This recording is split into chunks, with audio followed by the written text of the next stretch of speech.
My cat has demanded to be in the room with me and is like losing his mind if I try and shut him out. So if there's random cat meows, there is in All fact a right, cat. that's fine. Cats are always welcome. So it's been kind of funny because the more I've talked about this movie so far with people, the more I find to criticize about it, and yet I still feel happy and like I liked it. That happened with Cam and I when we did Halloween. We both left that movie like, it wasn't too bad. Really liked it, but then we talked about it more and more on here, and we were just like, this movie sucked. But that's the thing is like even though when I start talking about it and things that I was like, oh, I'm kind of in the middle about this, or I don't think this was done well, or I didn't like this. Like at the core of it, I'm very happy with it. So it's like even though I'm probably going to complain more than I'm going to compliment, I still really liked it. Yeah. There was only one jump scare that really got me though, but I'll Oh save that no. for when we get Uh, there. But there's only I one. was gonna I'm say. surprised. I'm really proud of myself. I was like ready for all of them except one.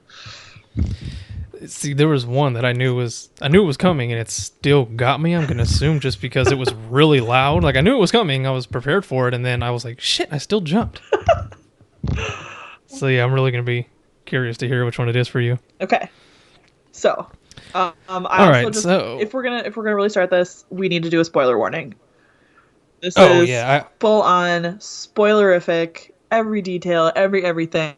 So if you're gonna see the yeah, movie, f off. yeah, yeah, exactly. And I'll say probably for the book as well.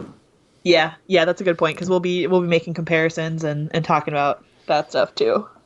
Which to be fair, I'd say it's about 90% translated ish. I don't really feel like I'm comfortable naming a percentage yet. I think I need to see it one more time. Although Yeah, we I'm got glad I home from saw the it a movie second and I time. immediately turned on It Chapter One. Oh, see, yeah, we did that before we went and saw Well, I chapter watched two. it like a week ago, but then as soon as we came home, I was like, oh, okay, I'm just gonna put this on in the background. Yeah, Need it? I don't know. I mean, it's the only logical thing. You got to recover, Yeah, for sure. and we'll get into that.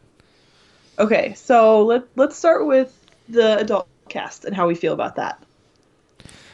Um, I mean, initially, well, I mean, I was definitely ecstatic about the obvious choice of Bill Hader, Okay. which um is, in my opinion, and almost looks unanimous, is the MVP of this movie. I'm gonna disagree. I Okay, I guess enjoyed we'll him get a into lot. I that. thought he was fantastic casting. I like Bill Hader a lot. He makes me laugh. And I think he did a great performance. Like no denying that.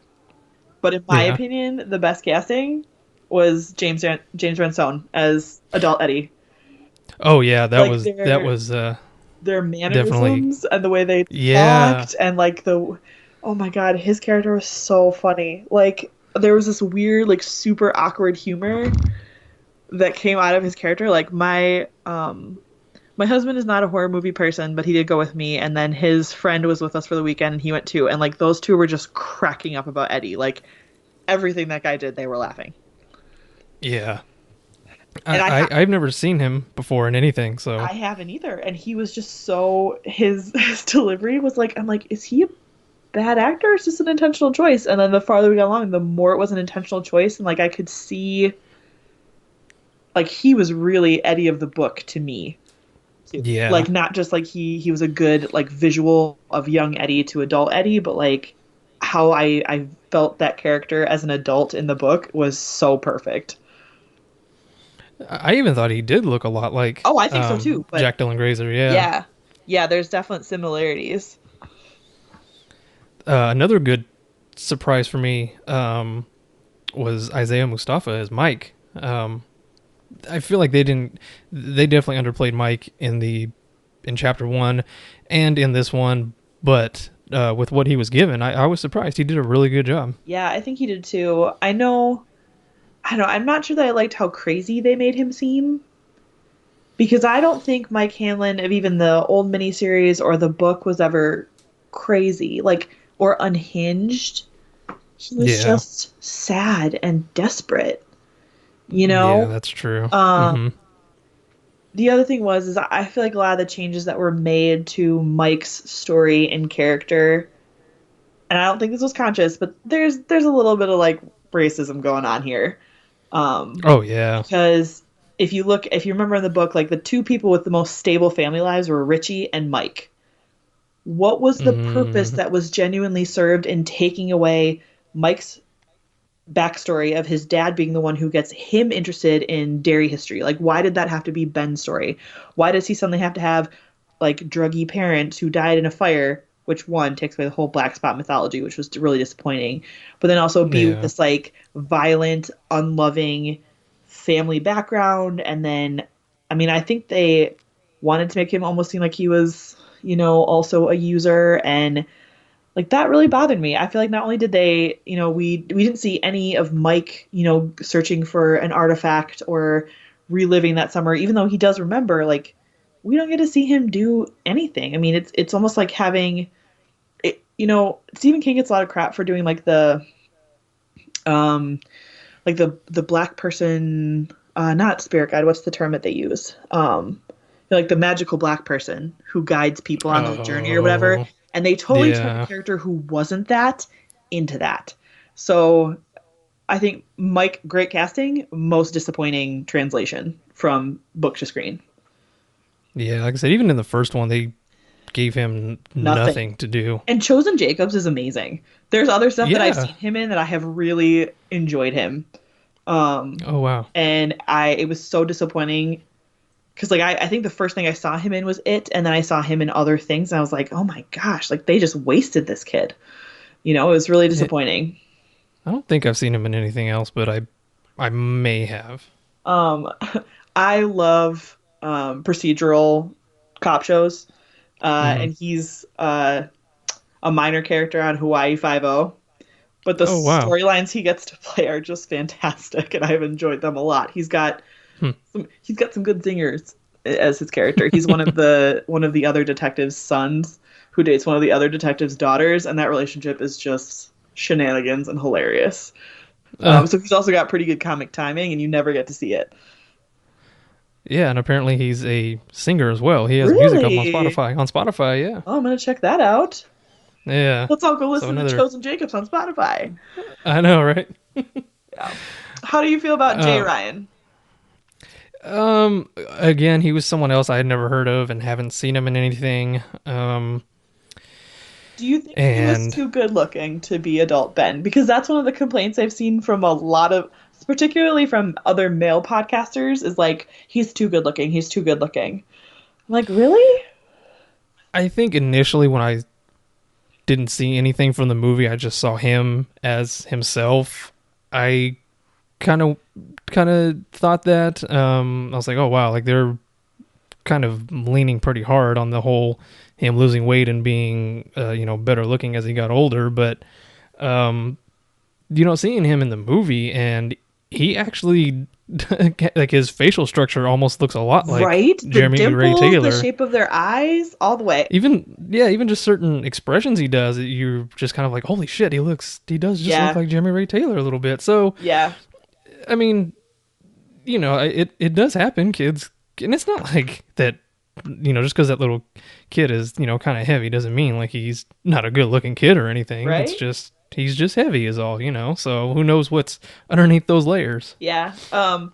For anyone that is interested in seeing more of Jay Ryan being hot, the CW show Beauty and the Beast, he is the Beast. He's Mm. a genetically modified soldier who then like gets rescued by. I always call her Lana Lang because that's what she was on Smallville. I can't even think of her real name right now. Kristen Crook. Yes, it's the two of them. Very attractive main characters. But if you want more Jay Ryan and you want him being all growly and romantic, like that's it all the way. Watch Beauty and the Beast. It lost me after season 2, I'll admit. So I have no idea how the show ends and if it's disappointing or not. But the first 2 seasons are great. Is it just his good looks, or is he a lot younger than everybody else in the movie? Because he looks like he's barely entering his 30s, whereas everyone else is Like, in their 40s. yeah, or solidly into their 30s. I don't know. Let's look him up. Yeah, because that was the other thing that kind of bugged me. I was like, he looks, maybe it's just his good looks, but he looks He does look so younger much than the younger rest than of the rest. them. Yeah. Yeah, because he was born in 1981, so he's mid 30s. Okay. But like I th- McAvoy and Chastain are heading towards 40, aren't they? they might even be like in their In early 40s by Yeah. now. Okay, so that's who we have left to talk about, right? Oh, well, I do want to say, despite his small amount of screen time, I think the visual casting of Stan was also fantastic. Yeah, see, he was another one. I've never Never seen him heard of before. him, never seen him. He Yeah, looks like and if young Stan and Alan Cumming had a baby. yeah, I can see that. There's something about Uh, Alan Cumming in his facial structure that I just couldn't not see. But I think they yeah, looked really like too. yeah. Initially, I didn't think so either, but as soon as you see him on screen and he starts actually, doing stuff, I'm like, oh man, like he really does look a lot Yeah, like Stan. yeah, I was really impressed with And that. yeah, I mean,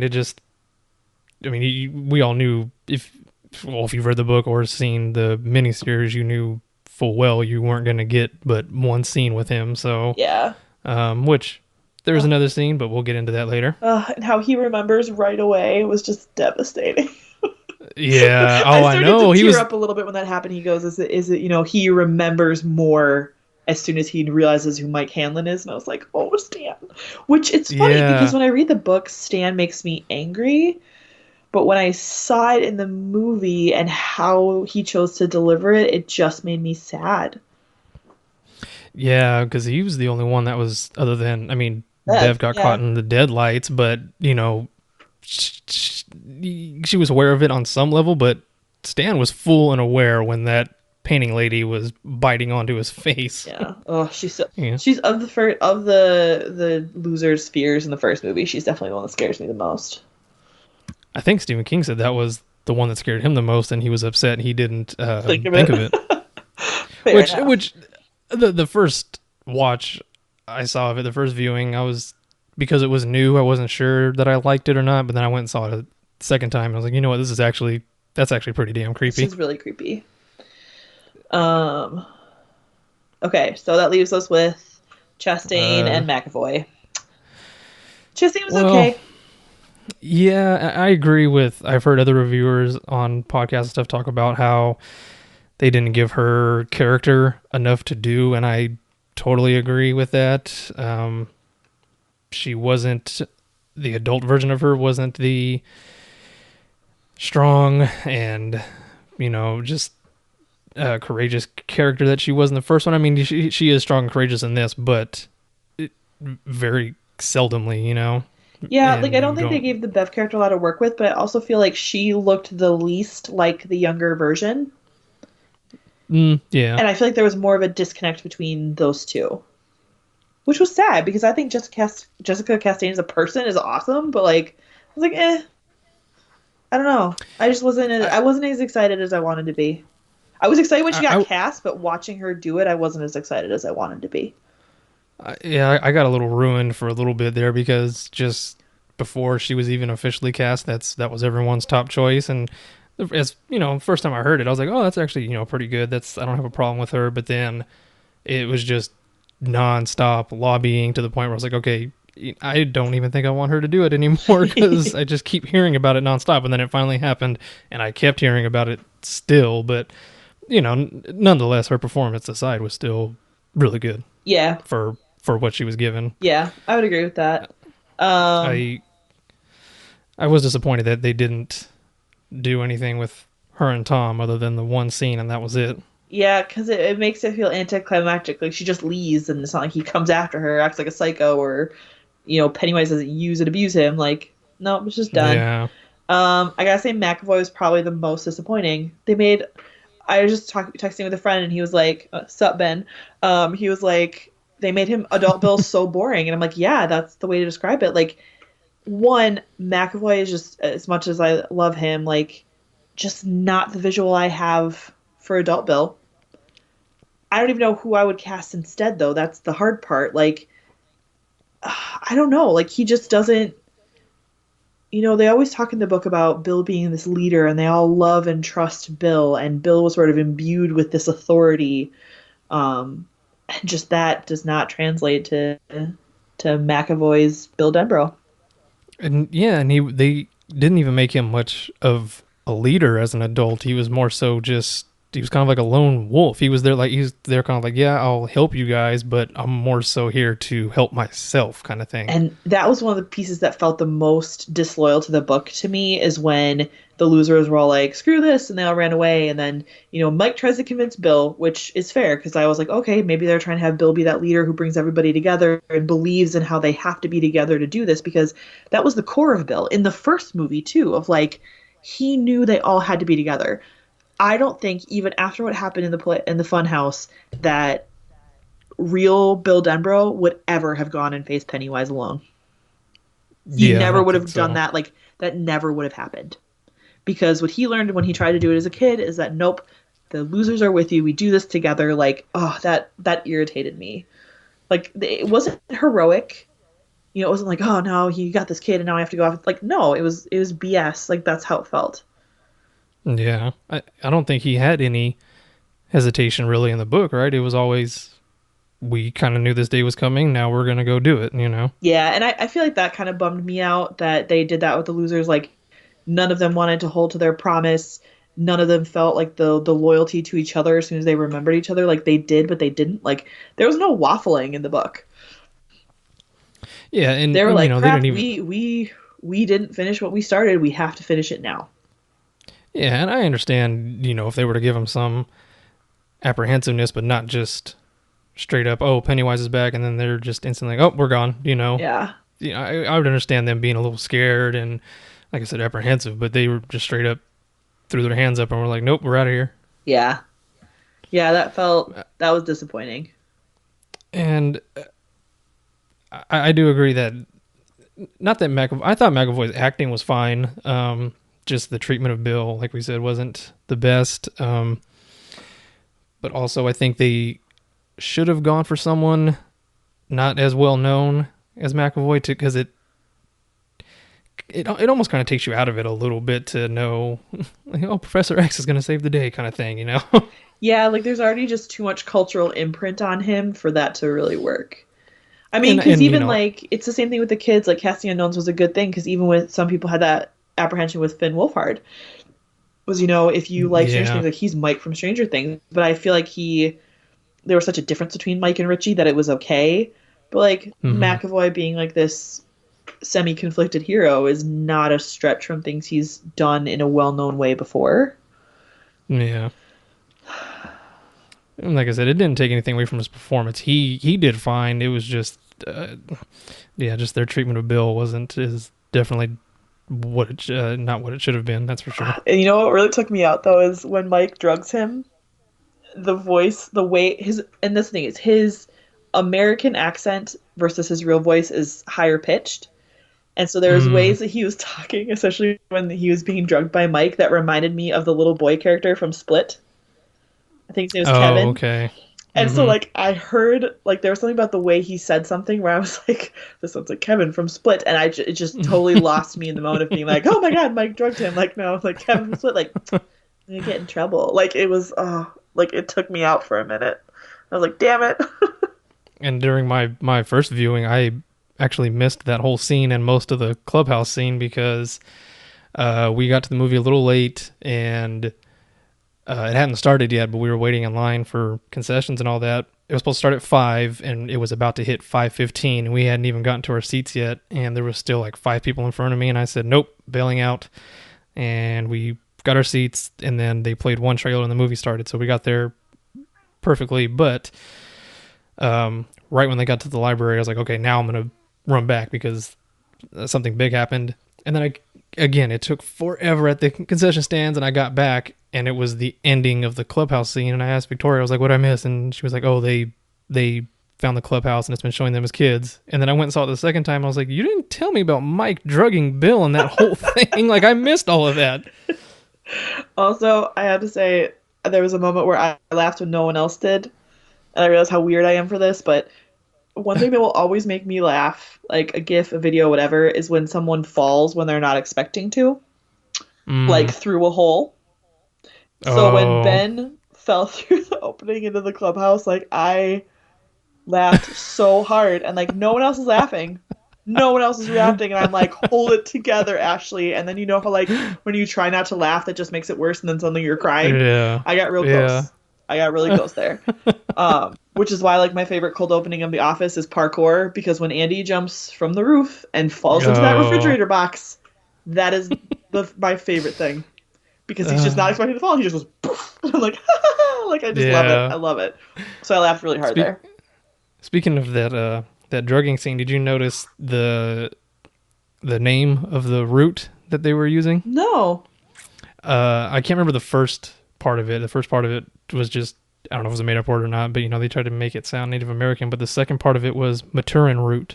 Oh, no, I did not catch that. Although it was funny, my Yeah. husband, I've talked to him enough about the turtle, Mm-hmm. and its role in it, because he's like, how does this really end? And so I told him this whole, ritual of Chewed and all that stuff. And Mm-hmm. so when you see the turtle in this movie, he like, Ben walks in the classroom door, is like, look, that's a turtle. And I was like, I'm so proud of you right now.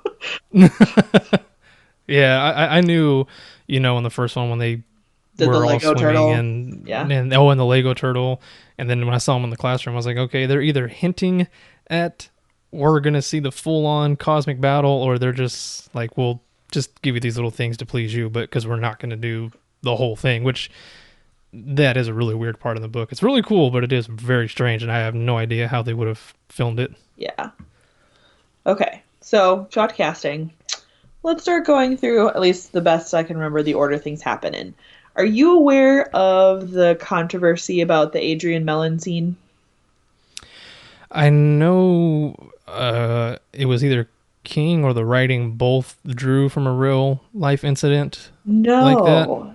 No. That, like, queer Twitter got really mad because they're like, is this really necessary in 2019? Like, back Mm, then, when it was written and the book's supposed to be taking place in the 80s, like, it was more unexpected to stand up for that and tell the stories of like violence against queer people and things like that. But in 2019, was it really necessary to see it, and was it necessary for us to see it in such brutality? yeah, it was And pretty I brutal and graphic. initially, I'm like, oh, I don't know, like I think it's still really important that King is pointing out, and that this movie's pointing out, that like these acts of violence are still happening. This is still nearly normal. So I Yeah. felt that that was still important. That I think that it was important that that was still something that kicked off the second part, because it also reminds us that like it's not just kids who Mm-hmm. can be the victim. But I do think they made the fight way more violent than it needed to be, and in way more detail than it needed to be. Like it did start to feel exploitative, and not in a way that I feel was useful, I guess. But I could go either way on Yeah. it. Like I could probably be convinced the other way, but I kind of get where people were like, really, you needed to show this and this level of brutality. Like, what did that add to the overall story of the movie? And I'm not sure it added anything. Yeah, I'll agree that I think they did need to have it in there. I don't think they needed to change it from the source material. Agreed. As far as the brutality, yeah, they could have probably toned it down a little bit. But other than that, I like that they didn't try to forcefully elicit a feeling out of you, like, oh, this is bad, so you should feel bad for them. It was just kind of as if you were a bystander watching it, like, holy shit, I know something really bad is going on. Even out of context, I can tell something really good is not happening, or is happening. And I just like that they weren't trying to force a feeling on you. You just knew something bad was happening and you should feel bad. But like I said, they weren't forcing that on you. Yeah. At least to me. I mean, I didn't. I already felt bad, and you know, Yeah. I mean, I feel like it's a valid criticism of that scene, yeah, because yeah.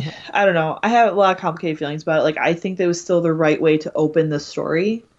Hmm. I'm just not sure that I agree with how they chose to tell that scene. Yeah. Um, it's a very powerful scene in the book, and Yeah. I am glad to see it filmed. But that would be my only gripe, was I felt like the brutality of it could have been toned down just a tiny bit. If anything, um, they could have just cut out like the last punch or two that he got, because Yeah. I think that is what kind of what set it over the edge because I was already like, oh, like Jesus Christ, this is kind of hard to watch, and then they threw in that last punch, and that's almost sent me over the edge of like being angry. Like, okay, Jesus Christ already, like it's Yeah. enough, Yeah, you like it know? just went on a little bit too long. Like they just dwelled on the visual of beating up Adrian too much. And I Yeah. was like, because the whole point was like when they beat him up, they didn't kill him. That was a big part of Mm-hmm. that story. Like ultimately he died because of Pennywise, and then those guys got arrested for it, you know? But I don't Mm-hmm. know. I don't know. I think the last time I got uncomfortable with something sort of related to that, have you ever seen The Leftovers? No. Um, there's a scene in season one when they tie up somebody to a tree and stone them to death, Ugh. and it's already pretty disturbing to watch, and you know it gets to a point where it looks like okay, like we're at the end of this scene, and then I'm not even joking, it goes on for about another 30 seconds or so, and it just became very hard to watch. Like I normally don't turn away or want to fast forward things, but I started to get that feeling, and I was wondering if anybody else did, and I wound up googling that episode the next day, and sure enough, there was a whole bunch of controversy about it, saying how it went on too long and it was very, just over drawn out, which it was, and it's pretty brutal. That's how I felt watching that. Yeah. Yeah, I get where you're coming from there. I do like that they how they kind of because did Mike in the book go down to the bridge after all that happened? I don't think so, right? Because I think it cuts to the cops doing the interrogation things and all that. Yeah, if I had to think about that too, because he does it in the mini series also. Mm. Like where he shows Oh up at the yeah, crime scenes and tries to talk to police officers and whatnot. yeah. Oh my I gosh, what liked do it you want, Cat? Can you hear him? a little bit. Yeah, he wants to be on the conversation. He does. He has opinions. Yeah, there wasn't enough cats in the movie. I don't think there was any animals in the movie. Oh well, yeah, there is. We'll get to that later. I've actually entirely forgotten what you're talking about. All right, well, I literally have a whole note about it. Oh my gosh. yeah, we'll get there.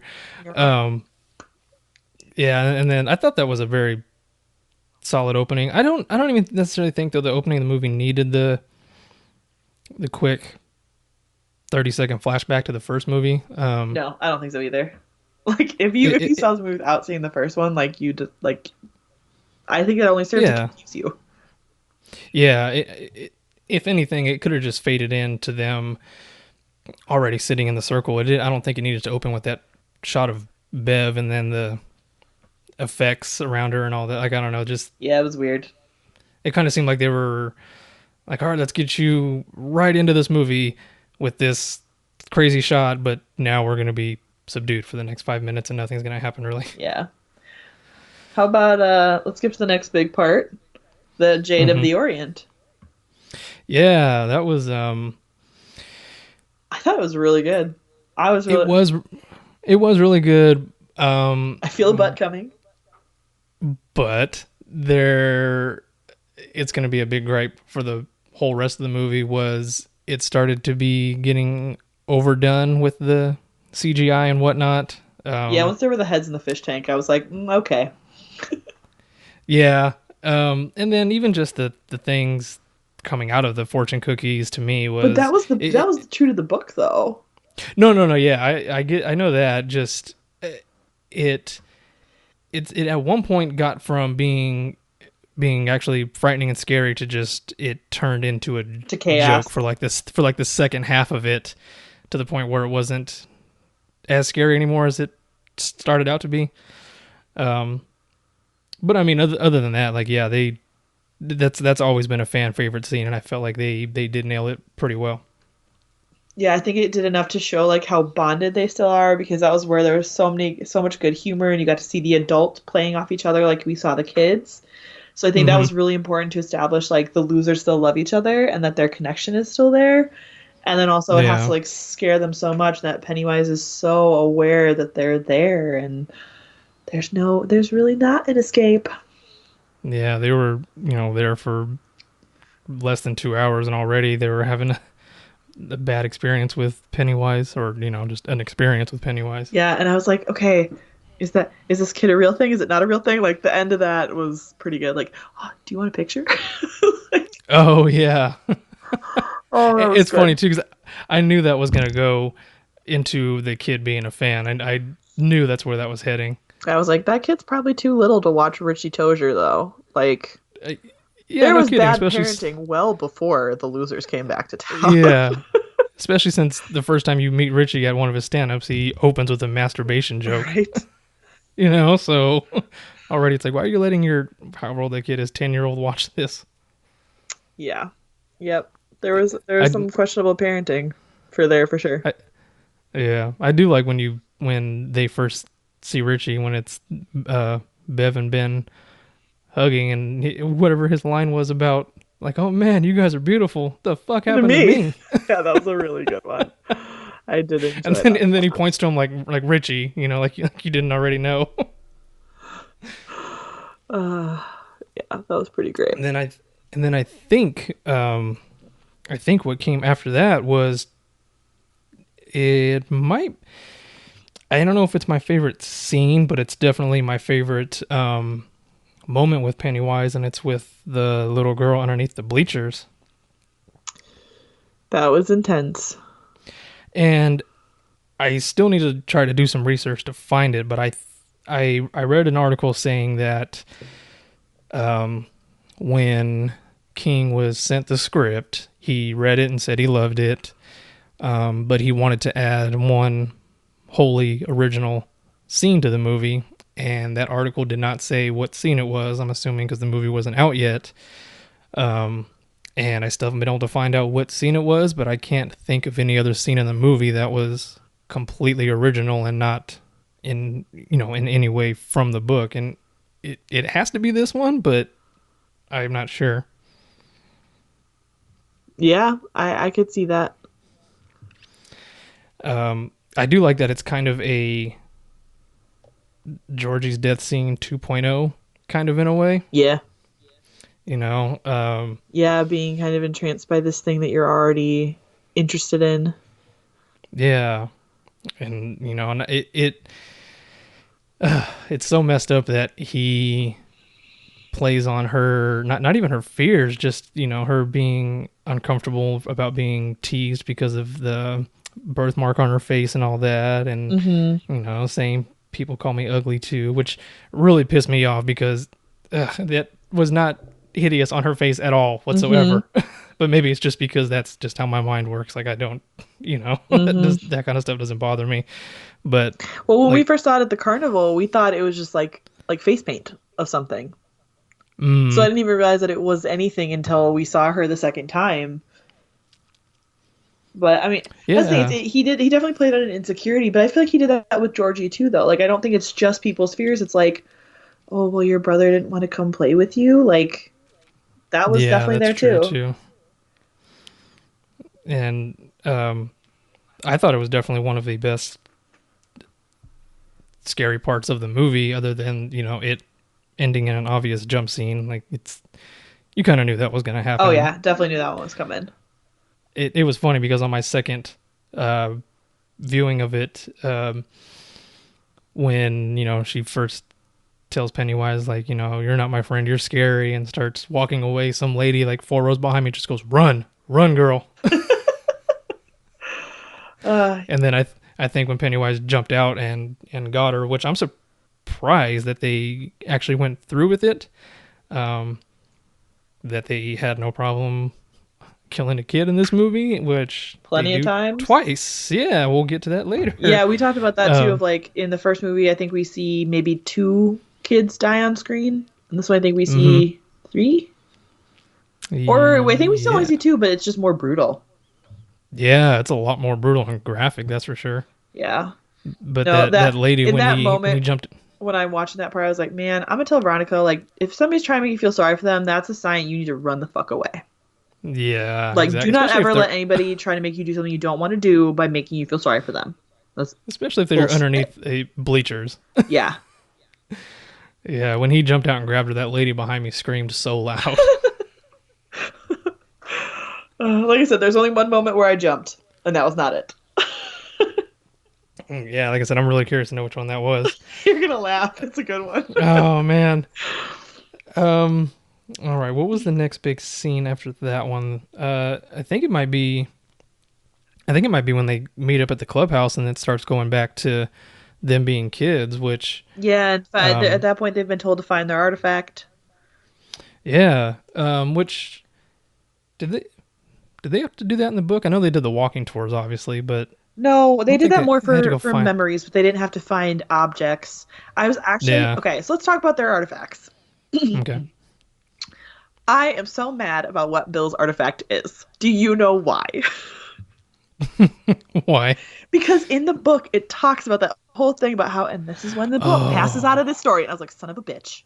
I was Yeah, so, that's right. and it's It's funny just because the Losers Club talks about that scene too. They're like, who is this narrator that knows that this is where this boat goes and like all that stuff. So like I had yeah. that. I just listened to that episode a few weeks ago, and so I had that like in my head. I was like, how dare? Like, what those Yeah. times where I was like, really, you bring back the SS Georgie? Like, oh, I was mad. I thought it was gonna be It's so silver, which dumb. Yeah, I thought it was silver too, but like then when they realized what they're doing with the object, it couldn't be silver. yeah, exactly. Okay, so let's talk about the Yeah. acquisition of silver. Because All Uncle right. Well, Steve, yeah, I you didn't like it? I did and I didn't. I thought it was I thought it was really funny how they did it, but also I felt like it went on just a little bit too long. I told Victoria I feel like it almost should have been like a Stan Lee in the Marvel movies cameo, just him um, looking over the paper saying one line and then that's kind of it. Yeah, because it was really trying to be meta of like, oh, didn't like the ending. Like, I don't know that many people who complain about Stephen King books endings. Do you? Um, no, if I have, it's probably for books and I'm like, yeah, well the book wasn't that great to begin with, but that's Right? very few. Yeah, and so So, that was what. Actually, you know what I'm really disappointed about is that he didn't say Aya, because it's such a yeah. thing of like the main accent, and that's what they were trying to have him be. And I was like, oh, you failed me. But I thought, for the most part, I thought it was really funny. Like, Yeah. because I think some of it is probably reflective of Steve's own experience, Oh yeah, I'm as like sure. the local famous person. So I thought that was pretty entertaining. I didn't know there was a And cameo. I've tried to stay away from any sort of spoilers, anything about this. Like I went in, I didn't even watch. I think some of the last trailers. I just went in. I actually didn't even listen to your episode of the podcast about the last trailer until after I saw the movie. I listened to it like 2 days ago, um, because I didn't want to go in with knowing too much. Because even after that first trailer where we see the Mrs. Kirsch scene, I was like, oh, this is too much. I didn't want to see that much, so I didn't know he was in the yeah, movie at all. So it was a fun surprise for I me. I think I listened to the Losers Club episode, not the review, but them kind of reviewing it, but they couldn't say anything yet because the movie hadn't been released. Yeah. And I think one of them just said, um, I think they just kind of hinted at it, but they weren't saying who. They were just like, "Oh, yep, there's a cameo in it. You need to look out for." Um, which there is also a second cameo when you first meet adult Ben. Did you notice that in that boardroom was the kid Ben from the original miniseries? That's who I thought that was. Okay, I'm glad I'm not crazy because I was like, that guy looks really familiar. That kind of looks like this guy. I like how they Yeah, try and fake you out for people who hadn't read the book and know that Ben got hot, that you think this is yeah. chubby adult Ben. Um, the other thing was too is that I don't know if Joey knew that it was Stephen King, but our friend Brian did not and didn't know that till after the movie. Because I was like, Oh because wow. I remember I saw it, I was like, oh, Uncle Steve. And so like Joey was like, that's him, right? I was like, yeah. And then later I was like, Brian, like that's who that was. He was like, oh. I He's like, I I don't feel think I've like ever if like seen Stephen King before. And I'm like, yeah, that's wow, probably fair. that's it. It just seems like to me. I mean, maybe it's just because we're constant readers. It just seems like he has such a well-known face. So he's kind of one of those people who you're just like, I don't know how I know him, but I know him. Yeah.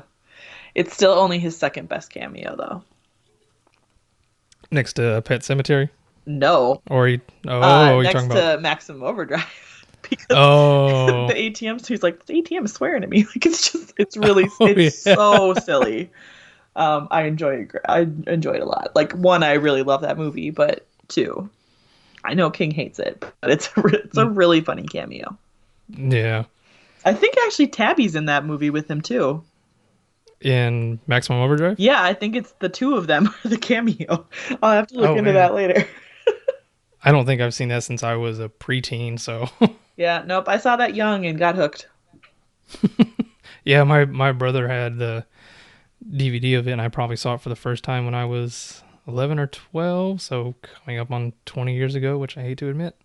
For me, it's probably been longer because I'm Oh wow. 32 and I probably saw it when I was like 6, maybe even littler.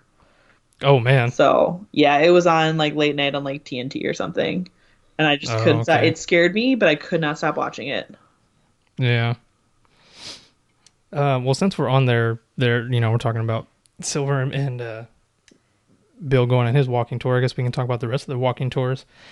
Um, so I guess going into the jump scare that I got from the only jump scare, and it was from the walking tour, and it was Richie's walking tour Oh, um, yeah, with the damn Paul Bunyan statue. I knew it was going to attack him and whatnot. And he looks up and sees the statue gone and says, "Holy shit!" And then when the camera pans to the left and he's right in his face. I don't know if it was just how loud it was that he yelled at him, but I like jumped back and I'm pretty sure I yelled like Jesus Christ or something like that. yeah, And it still got me the second time. Like not didn't make me jump, but I still got a little bit of a shock from it. But I think it's just because of how loud he yells at him. yeah. I both liked and disliked that scene. Um, I like when we see like okay, the young Richie part was cool. But I almost think if they just made him look like just regular statue Paul Bunyan, like not made his mouth all weird, it still would have been real. I think it would have been scarier to me. Mm-hmm. But when we see adult Richie and Pennywise up on the shoulder, and you see the people in the background like swaying back and forth, oh, that was so creepy. I loved it. Yeah, that That was really really creepy. freaked me out. Apparently, they filmed younger Richie's part to be included in part one, but then I don't know if they cut it for timing reasons or maybe they just felt it fit better in this one because I didn't even think about it. I don't think you see um, Richie have an experience with Pennywise like the other ones do. I don't think he sees anything. You don't, and the thing is, though, that's true to the book too, though, because Richie doesn't remember his individual it experience until Mm-hmm. the second time around when he's doing the walking tour. He doesn't remember it at all. The thing is, though, I don't know if I believe that because they CGI'd the crap out of the little kids' faces. This is one of my bigger complaints: is that it's bad CGI work, and Mm, it's definitely CGI Richie mm, in that. So I yeah, don't know. Maybe they tried to, or and then they had to do more like close-up work to make it fit, or what. But or his face maybe they had. is really CGI'd in that one. I was gonna say maybe they just had more money and just wanted to refilm it with better effects or whatnot. Yeah, I don't know, but they yeah, the kid CGI in some places is real bad, particularly with young Ben, but that's because he's probably matured and changed the most. I mean, he grew 9 inches between filming the two Holy movies. crap! Yeah, he's almost as tall as Jay Ryan. So, Damn. yeah, like, and you can see it so much. Like his whole like jawline is completely CGI. Um, I didn't really notice that it looked that bad on them. The only thing that really bugged me was you can totally tell that they pitched down Jack Dylan Grazer's voice, Yeah, or pitched up rather. yeah, Um, yeah, his voice sounded very just squeaky, and it almost sounded like he was a 7-year old and not a 12-year old. yeah, yeah. I get that Um, one. I think that was the only complaint I really had with the kids was just I can just tell that wasn't his voice, and it just seemed very disjointed. But other than that, I thought they did pretty good with it, though. Yeah. So rounding out Richie, how do you feel about the change to his identity? Oh, I do really like it, but I also feel like it might have just been a kind of last minute addition that they just thought of and just threw in there and didn't flesh out as well as they could have. I think anyway. Um, but I mean, nonetheless, I do like that they included it. I just felt like it. You could have seen that coming a little sooner. I mean, I didn't anyway. Yeah, I don't know yet. That's one that I think my opinion is still kind of out on because I think Bill Hader did a good job with it. Hmm. Like I'm definitely not that being a part of his performance was really good. And how he played that, especially as an adult.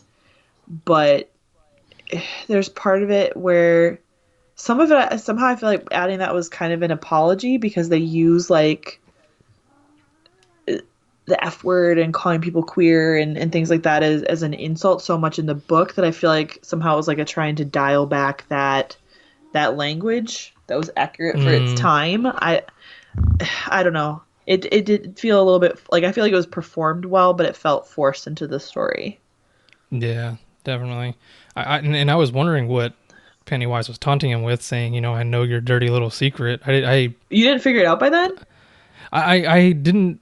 I don't know. Maybe I just wasn't thinking about it, or at least thinking about it in that way. I don't know what I was thinking. Honestly, I think uh, they were talking about when they were at the restaurant, and he said, "I don't write my own material." I thought maybe Pennywise was just gonna say like, you're a fake, like, Yeah. you're just a hack, but I just let me be I like, I knew apparently, it. yeah. I was like, Also to the end of Richie scene when he runs away and Pennywise's face starts morphing, I didn't care for that at all. mm-mm. Especially because, okay, well, when you think about it in a very literal sense, why would Pennywise do that when Richie's already gone? Like, oh, let's try to scare him even though he can't see me because he's already halfway down the block. you Yeah, know? yeah. Or also, it could just be the entity just already shifting out of that form because it's no longer needed. Um, let's talk about Ben. Okay, that was like half a jump scare. Was Ben's artifact search because like when he's in the locker, I knew because Oh, they were showing Donnie on that poster. Was it Donnie? Maybe they were showing that one new yeah. kid on that poster. I was like, oh, like what if they're gonna have the face move? Because that's stuff that creeps me out. And then you like look and there's like Pennywise like, oh, that was Yeah. terrifying. That was very scary. Is that the one that got you? No, Oh, okay. Because no, but I was like, I, I knew something was coming, so I kind of like flinched a little, but not like the big jump that something else did to me. I honestly, I assumed it didn't get me, but I assumed that, Something was gonna be over um, there. well, I thought Bev was going to show up again, in front of the locker, just jump Oh, up and just scare him again. Like, that's all I thought it was going to be. yeah. Um, but that was a very effective reveal. I think when he Yes. leaned back and Pennywise was there, that was a pretty good reveal. Yes, I would agree with that. My, I think though, Pennywise never could take on the form of any of the losers to scare them though. Like Yeah, that that felt was. inconsistent with the mythology for him to take the place of Bev, or to Mm, imitate her. And I felt like something was wrong right away when she walked in. I was like, that's not. That was actually weirdly, it's the only time that Sophia Lillis looked CGI'd was in that scene. mm, So to me, immediately, I was like, something's not right here. So I think it was kind of disappointing, but also I feel like he never took the form of the other losers to scare them. Because it would have been so easy to do that. And so that just felt really weird to me, even if I did find that like super scary. yeah, Especially because he like and threw the poem back in his face. Like, yeah, with that your was really messed fire. up. I was so scared. I was like, Jesus. Like it was smart, And but I didn't like it.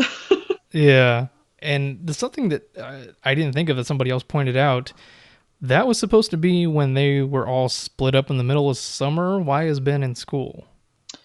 He's in summer school. They said on the sign outside the school. Did it? Yeah. Oh, okay. I Yeah, it think I said do something remember something that summer now. school students because, Bowers and his crew were in summer school because they had to be, and Ben's in there because he's a nerd. True. Or didn't they mention the first one that he had just moved there, so maybe he needed to Yeah. make up for lost time or something? Yeah, for sure. I totally forgot that the sign said summer school. So okay, that does make sense. I mean, yeah, it would be the obvious solution that he is in summer school, but it just him being a nerd, it didn't seem to fit, but it does make sense. Yeah. Um, So, did you going back to the Mrs. Kirsch scene? Did you like that scene? it was really scary.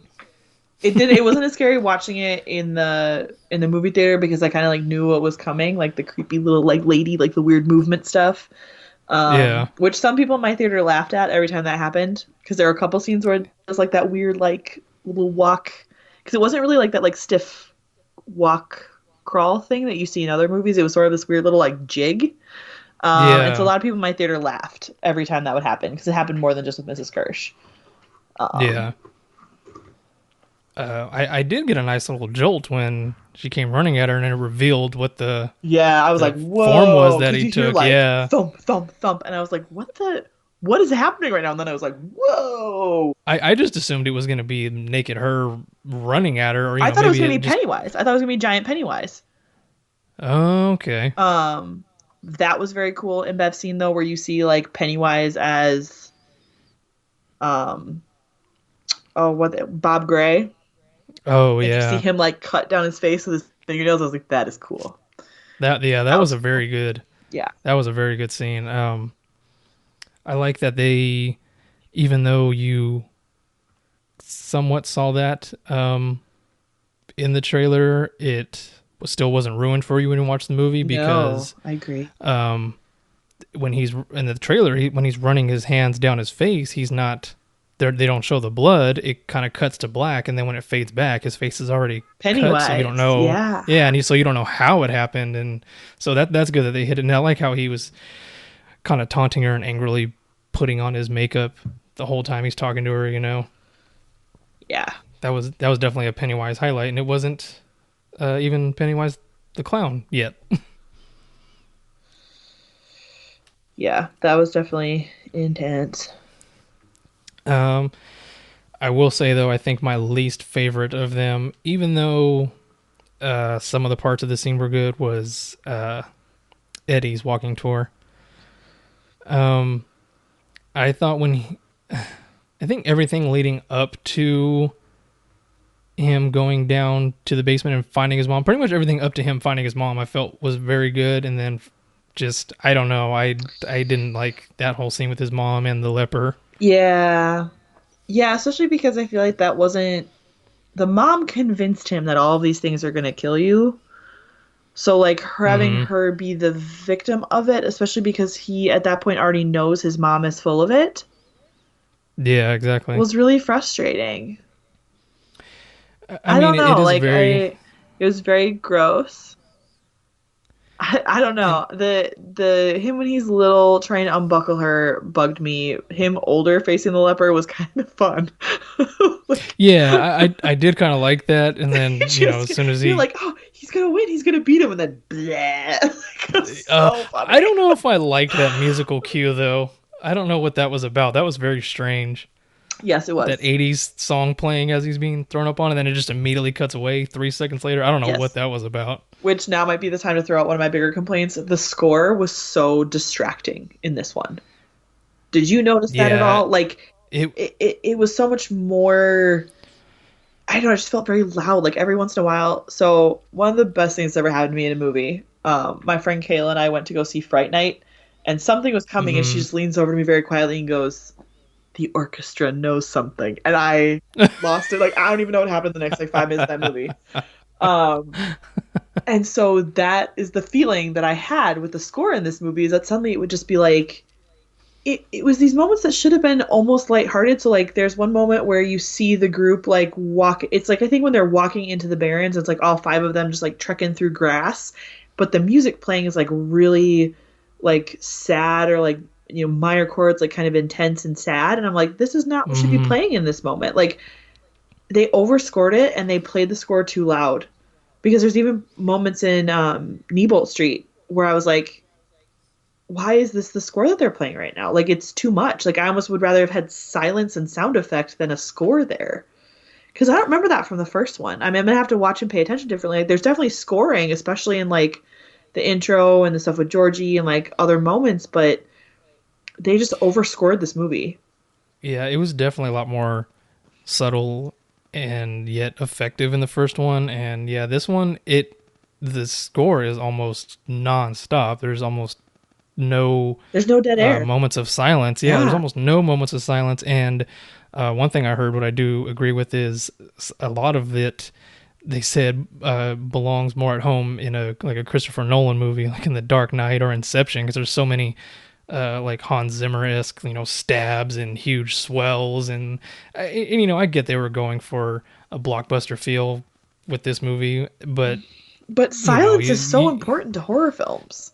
it's yeah, especially when you are trying to scare us with Pennywise, but when you have a loud score overriding him, it kind of distracts you. Yeah, yeah, I would definitely agree with that. Yeah, if they had cut out half, because I remember when they announced that the soundtrack was coming out, somebody said, "Oh yeah, and it's a whopping 48 tracks." And I was like, Holy "Holy crap! hell!" Yeah, 48, 46. Like I know it was 40 something, and I was like, "That is a lot of musical cues." I get, See, I didn't know it's any almost of that, so that tells you how ridiculously scored this movie is. That it was something I noticed while it was happening to me. Which honestly, the yeah, last time I can be like really distinctly remembering the score of something is the first when you see Wonder Woman in Batman versus Superman, like, and you hear the mm, Wonder Woman theme music for the first time, which is honestly one of the best themes I've heard in ever. Like I totally bought that song. I have it because it's so good, which I think it's a Hans Zimmer. Um, but like that scored so well. Like that was the last time I remember really paying attention to the score. But that's the thing is like it emphasized a moment and then you don't really think about it again.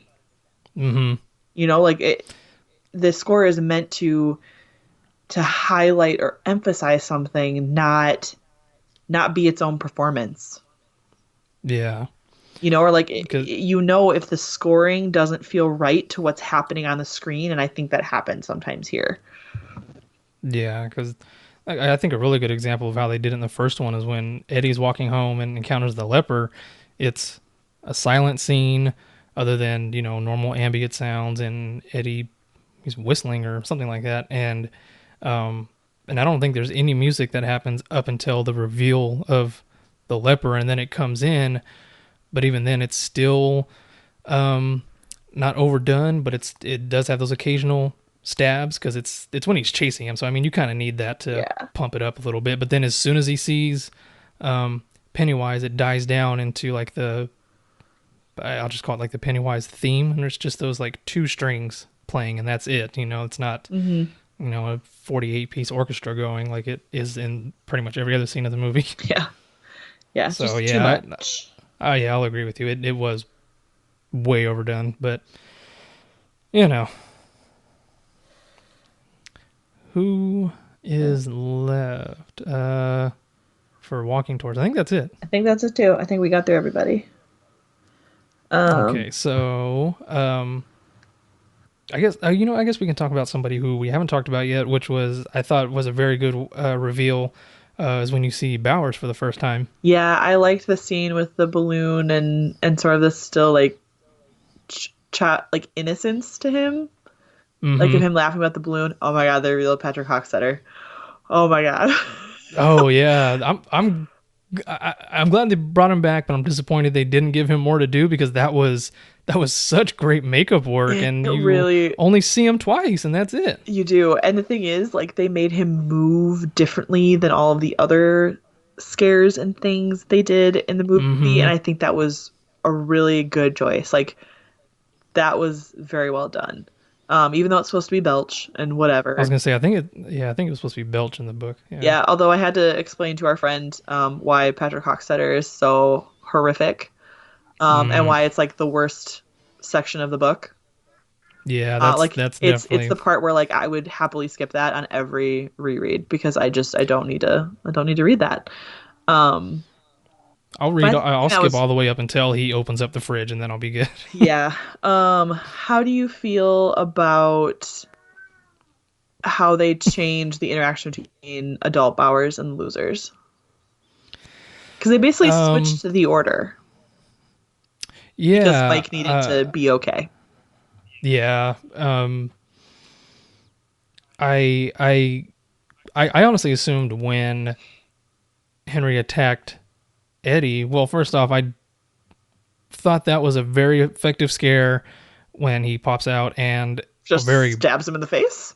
yeah, very brutal, and you're like, holy shit. But then immediately it turns into a joke, which I was kind of I okay with get it. Eddie's I get Eddie's kind of dumbfounded, like, what the fuck is going on? Like, what just happened? He's trying to comprehend it. Um, and they're both just kind of laughing at each other and whatnot. Cut Um, your hair. It's 30 years. yeah, I feel like had they not played the rest of the scene as a kind of half joke all the way up until that, it would have been a very effective way of cutting the very intense scene. But they kind of played the whole thing for a joke. They did, but I also kind of see when we talk about how scared and inactive Eddie is, like if he Mm-hmm. hadn't reacted that way, he would have been totally losing his shit. Yeah, that's true. So I don't know. Like the whole thing was super weird, and then I was like, oh my gosh, they're gonna just kill it. I mean, they're still gonna kill Henry Bowers in Eddie's room. Like this is still what's gonna happen, and then it Yeah. didn't. He jumped out a window and was magically fine. Mm-hmm. Um, which makes me wonder if Henry is in fact also a zombie. Going back to Oh. Henry Bowers overall, though, when they show him, because a lot of people were like, how are they going to bring back Bowers? Because in chapter one, we just see him fall down the well. And Yeah. so when they have him float out, I was like, oh, are they going to have it be young zombie Henry Bowers and not like adult zombie institute or mental institution Henry Bowers? So I actually would have been okay with that too. Mm-hmm. If suddenly the more bodies had flipped out of the Barrens and suddenly we had like a young zombie Henry Bowers was the one who was chasing them instead of an adult mentally ill Henry Bowers. Um, Yeah, that would have been pretty but when cool. they had him float out like that and wake up, I was like, whoa! Like I thought that was pretty cool. Yeah, I liked that. that was a good way of that did give me a little bit of a shock. I didn't jump, but I did get a little bit of shock when he pops out of the water screaming. Yeah, yeah, I thought that was pretty good. Um, I feel like I'm glad they put it in there, but I feel like they really cut it short Yeah, they really because there's really underplayed like two Henry a little scenes, bit. and Yeah. he doesn't, and really their interactions with him don't serve any purpose other than to cut Eddie's face. Yeah. He doesn't prevent Mike from being with them, which was what he did in the book. He doesn't do anything. Like Henry Bowers could have not been in the movie and it wouldn't have changed anything. Yeah, exactly. Um Like I that felt do like a like fan service moment. Not yeah. complaining. It was Um fun to see adult Henry Bowers. oh yeah, definitely. That guy did a And good just job just too. for And the Patrick in the car, like that was so cool. yeah, I like when he escapes the mental institution and Hochstetter's just kind of like looking out his window, but then as soon as he gets in the car, he just kind of does that little jerk over looking at him and then just jerks forward and just drives off. I Yep. don't know. Yeah, that was fun. um, I thought it was funny though after, well, first off, when Eddie stabs Bowers Through the shower through the curtain. shower curtain, that Have each that ring lady pop behind off one me, at a time. yeah, that lady behind me on my second viewing, as soon as that happened, I just heard her just go, yes. She was so happy about it. But I thought it was funny when Eddie gets out of his room and kind of slumps down and they look at him and he just goes, Bowers is in my room. Just the blood pouring out of him. Yeah, he goes, "Is Just it the sub. bad?" Yeah. Yeah. No, and that was then good. and then he's quickly dismissed of in the next scene at the library. And the funny thing is that given how brutal they were with the Adrian Mellon scene, like I was pre-crying when that book falls and you see Mike in the library because I was just like not I did not want to see Mike get brutalized and I was really afraid that that's what they were going to do. So even mhm. though I think, Henry Bowers really didn't add anything to the story, I was also kind of glad that I didn't have to see that. Because book Mike Hanlon is probably one of my of the losers, probably one of my favorites. Oh yeah. And so I just knowing what happens to him in the book, like I just did not want to see that visual, and I'm kind of glad I didn't have to. He got his arm cut, like cool. Yeah, see, I kind of had it ruined for me from the trailer because there's that shot of all of them looking like they had just come out of the sewer. I mean, I get it was out of context because it was in a trailer, but I feel like if you're a fan, you would kind of know that that's probably the ending. And I saw Mike standing there with them, and I was But like, that's oh, not okay, when well, that shot apparently, happens. The isn't it? Yeah, No. towards the very end. Well, they have one No. towards the very end, but no, when they're all standing in front of the window Yeah, that's what and I'm they're talking walking about. through town, doesn't that happen when Mm-hmm. they're older? Or is there both? Because them walking through town Yeah, because is when they that's split up to find their artifacts. yeah. No, this is the one when they're all standing in front of Or the the window window. Yeah, you're right. and it swivels around them and you see them as kids. Yeah, they show that one, and like I said, it looks like they just came out of the sewer and Mike is with them. So I was like, oh, okay. Yeah. Apparently, he's not going to get taken out of the picture halfway through. Right, which is definitely a decision I understand. It would have been way too hard to translate the rest of what Mike did. Although it kind of would have been cool if he did get taken out of the picture and they had to go do the ritual themselves, but had no idea what to do, and maybe that's how it got screwed up, and they had to find an alternate way. You know, Yeah. I do and don't like that Richie was the one to off Bowers, just because, well, from what we saw in the first one, Richie didn't have a whole lot of problems with Bowers other than the fact that he's just an asshole. But then there's the arcade scene, Yeah. so Yeah. but I thought that was funny when his Yeah, long I thought it was overdue gonna be joke. Ben. Oh that that would have been pretty good too, especially because the whole getting hit the H carved in him and whatnot. Yeah. But I did like Richie's long overdue joke and then him throwing up immediately after. Yeah. And then Ben comes in and like, you all right? No, I'm not all right. I just killed a guy, and I was talking to Mike. Yeah. Yeah. Um. Damn. I think from So, there is you get to the the funhouse. longest stretch of the movie, which when they first got there, I was like, oh yeah, we're getting to the last 20 minutes, and look at my watch. I was like, oh no, we still have like another 50 minutes. Like, holy hell, they're gonna be in the sewers for quite a while. No, we skipped a part. Did we We skip have a to, part? yeah, because Bill doesn't show up at the library Oh man. because he goes to the Yeah. carnival. Oh, that was the other scene I was thinking of that could be a wholly new scene that King could have written with the kid on the skateboard, which I'm so mad that they did not include the line that you can't be safe on a skateboard. yeah, but I am happy that they at least brought that kid in, because it's such a minor character, but it was such a great interaction in the book. Mm-hmm. It really was. So I thought that was cool that they at least showed him in there. I think it was a But little yeah, too much that he lived in Bill's old house. yeah, that's a bit on the nose, I think. And then, of course, Bill can't save him and he dies. It could have, and it could have easily been just as effective if He lived he came out of anywhere. the house, yeah, across the street, or even next door, Like, just a reminder that, like, these are people who live in the neighborhood you grew up in and the same things are happening to them. Like, that was enough. I didn't need him to live in Bill's house. Yeah, and it was just as effective when he's, they kind of made a joke of him telling him, you hear voices from that sewer, you run away, like you don't ever listen to the voices in the sewer. And the kid's like, you hear voices in the sewer? And he's, no, that's not what I mean. And so it's already funny, but then he goes, I only hear him from the drain, and you're instantly just like, Oh, oh shit. shit. Yeah. Yeah, see, so it didn't have to be in Bill's old house, because nonetheless the kids still would have heard something and it still would have been shocking. Yes. But that funhouse scene, It was just sad.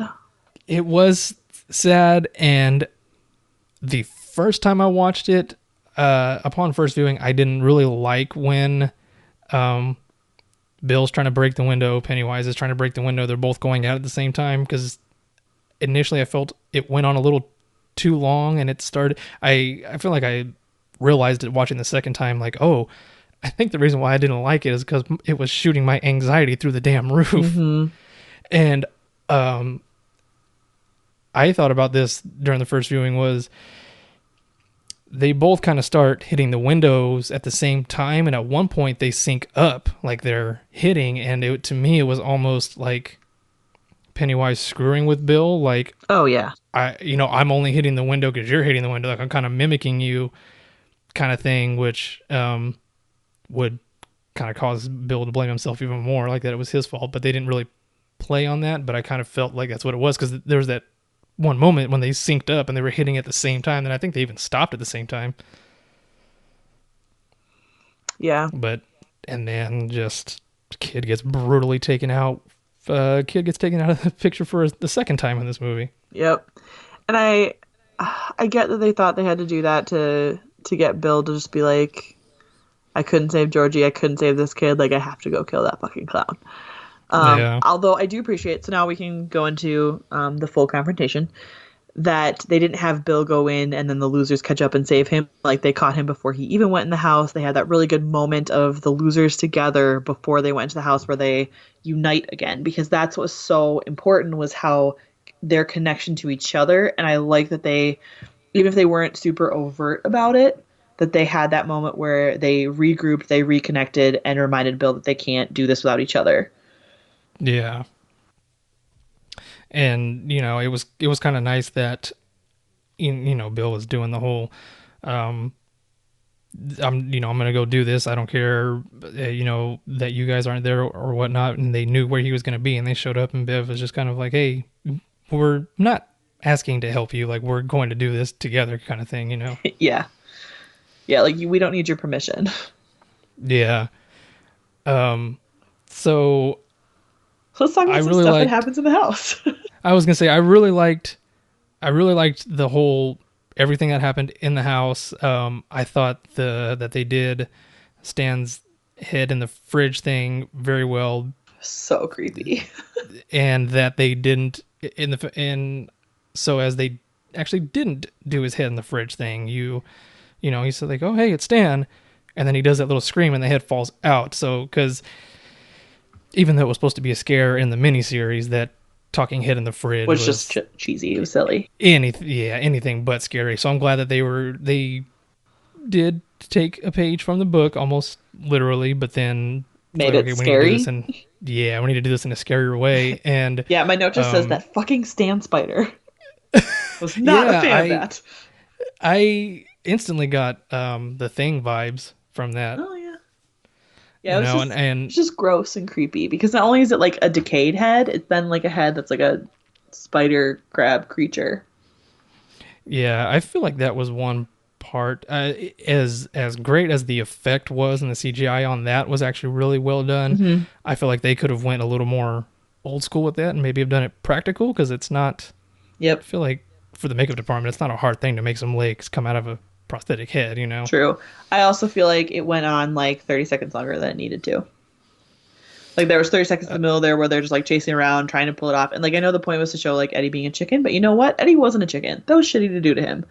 Um so like they could have pulled him off a little bit faster and then, had him drip down and be up in the ceiling and all that. Like that could have gone a little bit shorter and still been just as effective.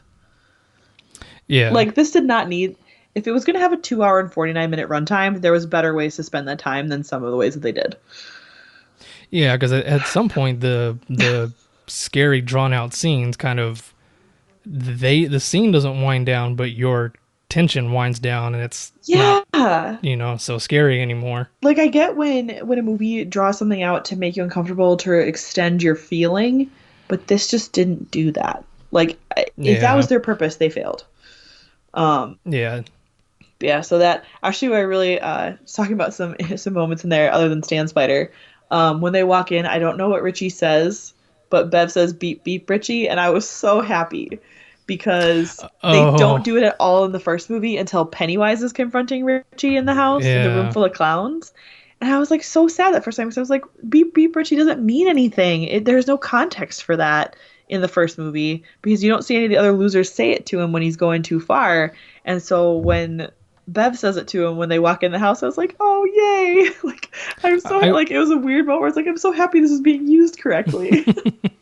I wonder if somebody did tell him in the first movie and they cut it out. Like it Yeah, was part of a different scene and they cut it out, maybe. maybe. Because it did kind of feel, in the first movie, did kind of feel just like a thrown in nod to the book. Yeah, like it didn't make any sense when Pennywise said that because the whole point of beep beep was like stop. So when Pennywise says beep beep Richie, like that doesn't mean any like I don't know, it didn't mean anything. It bugged me. That was Yeah, one of my I. biggest pet peeves from the first movie because I love beep beep Richie so much. Because Mm-hmm. like that's how I know if I ever find someone if anybody says anything appropriate and I inappropriate and I say that and they know what I'm talking about, I'm like, we're friends. Did we just become Yeah, best friends? Yep. yeah, yeah. It's when they first get there, and Richie sees that black lava goo stuff going down the stairs, and that's when he says, "Oh well, I love what he's done with the place." Yeah. Also the gratuitous display of Jay Ryan's abs. Yeah, That was so. I was like, because suddenly they're like carving into him, and I got at first why they did that, but then it just went on where they carved the whole thing. It's just him with his shirt up. I was like, hmm really? Like that was one of those where I was like, okay, if I wanted to see him shirtless, I'd just watch Beauty and the Beast again because it's he's like I didn't think shirtless you a could. ton. Oh god, But it's like I didn't second, think you could carve into steel that easy. nice. But I was like, oh yeah, this is just like for people who drag their partner to this and think Jay Ryan's hot. Like this is like, oh, here's the moment where you see his abs, but he's being carved into with a knife, and like it was just Yeah, took too long for her to the like dramatic stretch out of Bev going to break the mirror. I was like, okay, that could have like 5 seconds less. If yeah, you or at see least your friend being cut open by Pennywise in a mirror, like you're not gonna hesitate. You're not gonna slow mo. Like smash that the fucking mirror. yeah, exactly. Like they could have got halfway through that sentence and you on his stomach, and you would have known what he was writing out. They didn't have to do the whole thing. It's like, okay, we kind of get it. We know what you're putting. That was a really cool shot though, when it looks like she's running at the camera, but then it backs out of the mirror and she smashes it. Yeah, I thought that was a pretty cool shot. yeah. I think. I mean, the movie it's pretty visually lovely. I'll definitely give it that. Yeah, they definitely went all out for the visuals on this one. Lots of sweeping shots and just really cool camera angles. Oh, I didn't talk about one of my favorite shots, which is when um oh damn it, what is Adrian Mellon's boyfriend's name? Oh my gosh, it like came to me and it's gone. I keep wanting to say Dean, but that's not it. Don? Don Haggerty? Yeah. Yeah, okay. When after he sees Pennywise and Adrian down there, and then he looks up and sees all the balloons coming down from the bottom of the Yeah. bridge. That was a very That very was cool very shot. cool. I remember liking that shot from the trailer And I like that the too, and I was balloons looked real. definitely. Um, although speaking of the trailer, there is one shot we don't see in the movie, and it looks like somebody looking up at a wall, and Pennywise is jumping out of what looks like a vent onto the side of the wall. Hmm. Yeah, we don't see that at all in the movie, No, we so don't. I wonder what that's about. Interesting. Yeah, I can't imagine how much longer a director's cut will be. I mean, it'll be longer than a extended Lord of the Rings movie. I think the director said his initial first cut was like 4 hours and 15 minutes or something like that. So there's still almost an hour and a half worth of footage that's still out there for that movie. Interesting. So we'll see. All right, so then they move down into the sewers from now, right? Yep, and I like that they showed the door and the symbol, which Yeah, only that makes was sense pretty to cool. book readers, so it's fine. Yeah. But this is where, just like the first movie, as soon as they get to the sewers, it all just goes downhill for me. I didn't like when they got to the sewers in the first one, just because I don't know, it felt very subdued compared to everything that came before it. It wasn't as exciting or even scary, and um, I kind of felt that way with this one. Not that it wasn't scary or exciting. It just, I don't know. I kind of got the same vibe from the first one. Was now we're down in the sewers and it's just not as fun anymore for some reason.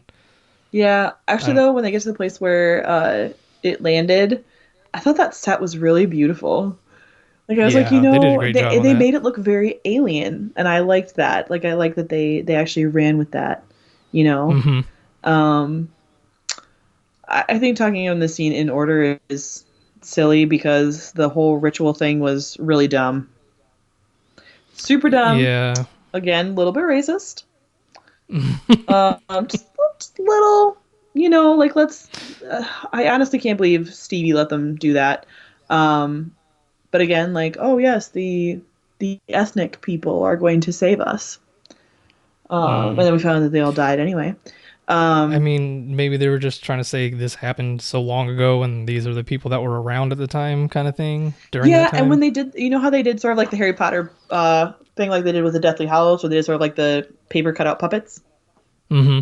That was cool. Yeah, that was a very good effect. But and the thing is, I think there is reference to like the native tribes having history with it too, even in Mm-hmm. the book. But like, I just again didn't appreciate how that all rolled out. Um, It was dismissed very easily and fast. yeah, and it was just so ineffective. Like, I don't know. I feel like that was just a waste of a scene of like them holding hands and doing this, and that I feel like there's a way they could have done the ritual of Chud more like it is in the book. Mm-hmm. Because okay, so for example, when Richie, so let's say Yippee Ki and gets Oh. sucked into the deadlights like that, just like snapped out of nowhere. Like one, if Mm-hmm. it could do that, why didn't it do that earlier? But two, at first I was like, oh my god, are they gonna do the real ritual where it's a battle of wits? Because that was Richie being sassy and the clown being like, oh you motherfucker. Like I was so ready for that to Yeah. like be the actual ritual where it was a battle of wits instead of a battle of wills. Mm-hmm. Um, it was entertaining. See, and there, there's a lot of times where it seemed like Pennywise isn't as powerful as he is, because you would think I am the something so eater of sinister and worlds. yeah, you would think something so sinister and scary could just off them whenever he wants, just like nothing, Well, I think but they don't. overconfidence was part of defeating Pennywise, though, is that, or defeating it, because he toys with them. That's where he gets pleasure prior to destruction, is toying with these things. And so I think he was overconfident that there was nothing they could do to defeat him. Yeah, because I think they describe it in the book as he likes the taste of fear. It's akin to salting the meat kind of thing. Yeah. Um, so I actually did like when he subdued Richie as easily as he did, Yeah. because that shows his power, but they don't really draw from that often enough. I feel they did. I don't. Yeah. They didn't make him feel as threatening as he As he really is. can be. But that was the Yeah, thing, is that's definitely. why I thought maybe it was the battle, because the way they just sort of like snapped into each other, and it was like, Richie being not afraid and being like tough and sassy. I was like, Hmm. oh, this is gonna be the battle of their minds kind of thing. Like I didn't think they were gonna show like, the sliding along like the cosmos and the turtle, and like I didn't think they were gonna go there, but like some sort of like battle of minds was gonna be Hmm. there, but it wasn't. Um, so I do like that his um actual being or presence was just those three lights. I thought that was a very it was in, subtle way of doing it, yeah, and way better instead of than trying. like they still did the Yeah. spider without doing the spider. Yeah, which I felt was obviously a lot more effective in this one than it was in the original one. Yeah. That's for sure. I shouldn't even Um, say the original one, the miniseries. so let's go to their own little journeys down the tunnels. Let's start with Bev and Ben. Okay. Have we not gotten to your jump scare yet? Did we pass it? Or are we Nope, coming up to we're it? we're getting there. We're Oh. gonna leave it for the last tunnel we talk about. Oh, okay. Um, Bev and Ben. Um I did like I liked Bev's sequence in the bathroom stall. I thought that was really good. It was funny. Yeah, and I liked I actually liked the "Here's Johnny" Yeah, line. that was funny. I thought that was And a then it was good little Bowers. nod. I like that. Yeah. I didn't really care for Ben's. Just, I mean, They never really bring up claustrophobia. Like, why would he have built a clubhouse like that if he was claustrophobic? I think that what yeah, I initially didn't like it, but then when Pennywise is talking to him, saying, basically You're gonna die his alone. you're gonna die alone, and that was just kind of him being buried alive, dying alone, kind of thing. But I don't know. I feel like they could have done that a little bit better, and I didn't. To me, it got very sappy when he was trying to call out to Bev by reciting the poem. I That to me love was you. You don't know her. that It's been too. 27 years. Yeah, and Uh, I just feel like that was kind of a little much with him reciting the poem and whatnot. That was a very to me it seems like it yeah, but I seems like think we something that kind forget of would how much belong in the poem Titanic or comes something. up in the book, though. It comes up a lot. Yeah, that's true. So I feel like I don't know. Um, Somebody brought up though that like Bev and Ben reaching each other through the doors like that reminded them of pulling Jake into Midworld. Mm-hmm. Yeah. And I was like, you know what? Like visually and aesthetically, like I would totally watch a Muschietti version of like any of the Dark Tower books. Oh, definitely. He has a much better vision than I mean, not Well, because he still well. used like yes, they try to make a blockbuster movie, but I think he still used like horror movie aesthetic Oh yeah, visually. definitely. And so I Mm-hmm. feel like you have to go in with sort of like almost like an indie visual or a horror movie visual for the Dark Tower books, even when they're not horror. Mm-hmm. So, but that could be a whole Because other thing. We should not get off on this tangent. We will not come back. I, yeah, no kidding. I will say though, I did get a vibe like this was going back to Christopher Nolan. This movie almost felt like if Christopher Nolan did a full-on horror movie, it would be kind of like this in a way, just because, like I said, all the sweeping shots, all the kind of going down rabbit holes and such like that. It could just seem like a almost like a horror version of Inception in a way, Yeah. Yeah, I could you kind of see know. that. Um, and then we get No, Richie and nope, let's Eddie's talk about Bill first. no. Oh, okay. Yeah. It's too cheesy for me. I yeah. I thought it was okay up until he started talking to his younger Yourself, self, yeah. even though it was I mean, then he was also it Pennywise? yes, because he shot his younger self in the head. Yeah. Up until that, it was just fine. Like it wasn't anything great. It was just okay, and then from then on, it just yeah, like I said, just a little too cheesy, a little too sappy. Yeah. Okay, so this was my jump scare. Was that Mm, fucking Pomeranian? really? And you know the really funny thing was is I had seen kind of a spoiler about a Pomeranian. I was like, why is there a Pomeranian in it? And then I heard them earlier say something about a Pomeranian. Like, I hope it's puppy or it's Pomeranian. And I was like, Yeah. oh. And so then when they open the door and that freaking dog is there, like I was expecting it to be a true fake out where the dog when he tells the dog to sit and the dog sits, like that was just gonna be a dog, and that then they were gonna close the door and go down the door that's so scary. Um like I was so sure that the dog was gonna be nothing, and then the dog Mm, freaking morphed into a monster, and I was like, ah! Like I was not expecting that one. Oh, because then like I I jumped and then I just laughed so hard because I have my own personal problems with Pomeranians. Like oh no. fuck Pomeranians. No, my Well, a then I guy that think I you, was friends with from high school, his family had a Pomeranian named Miles, and Miles was a bitch. Pomeranians are super mean. Like they have their people, and then everyone else is the devil to them, so they act like a mm-hmm. devil to them. So yeah, like Yeah. Pomeranians are terrifying. Um, so when it just turned into this like monster dog, I was like, I was not ready for that one. Um, Okay, but for personal experience, I'll give you a pass on that. but that scene was so good though, because like it was just Richie and Eddie bouncing off each other. It was both scary and funny, which is a hard line to walk. The Yeah. disembodied legs like, where is my shoe? And I was like, oh, Betty Ripscombe. Like, that was really sad. And then like, oh, we just go down the door that's our normal scary. It's like, yes, Yeah. that's real life. But yeah, That's that Pomeranian man. that's how I knew something was going to happen because they're going back and forth. It's going on a little too long, and that's when I was like, okay, well, it's obviously going to change. And like right when I thought that is when it happened, and then I didn't catch this the first time, but I like when they slam the door and they're running away, and Richie says, "Next time we just Oh, pick that was regular scary. scary," and Eddie just goes, "Next time." I didn't catch the next time. Oh, Yeah, that's I didn't funny. notice Eddie said next time until I saw it the second time. Yeah. Um, and then we don't get We don't get a Mike scene. yeah, we don't, huh? No. I mean, is that when we see Mike's parents or is that earlier?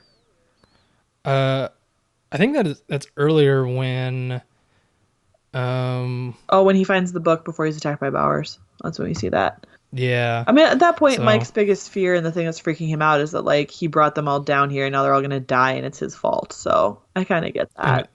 yeah, and it's looking like it's heading that way for Yeah. most of that scene.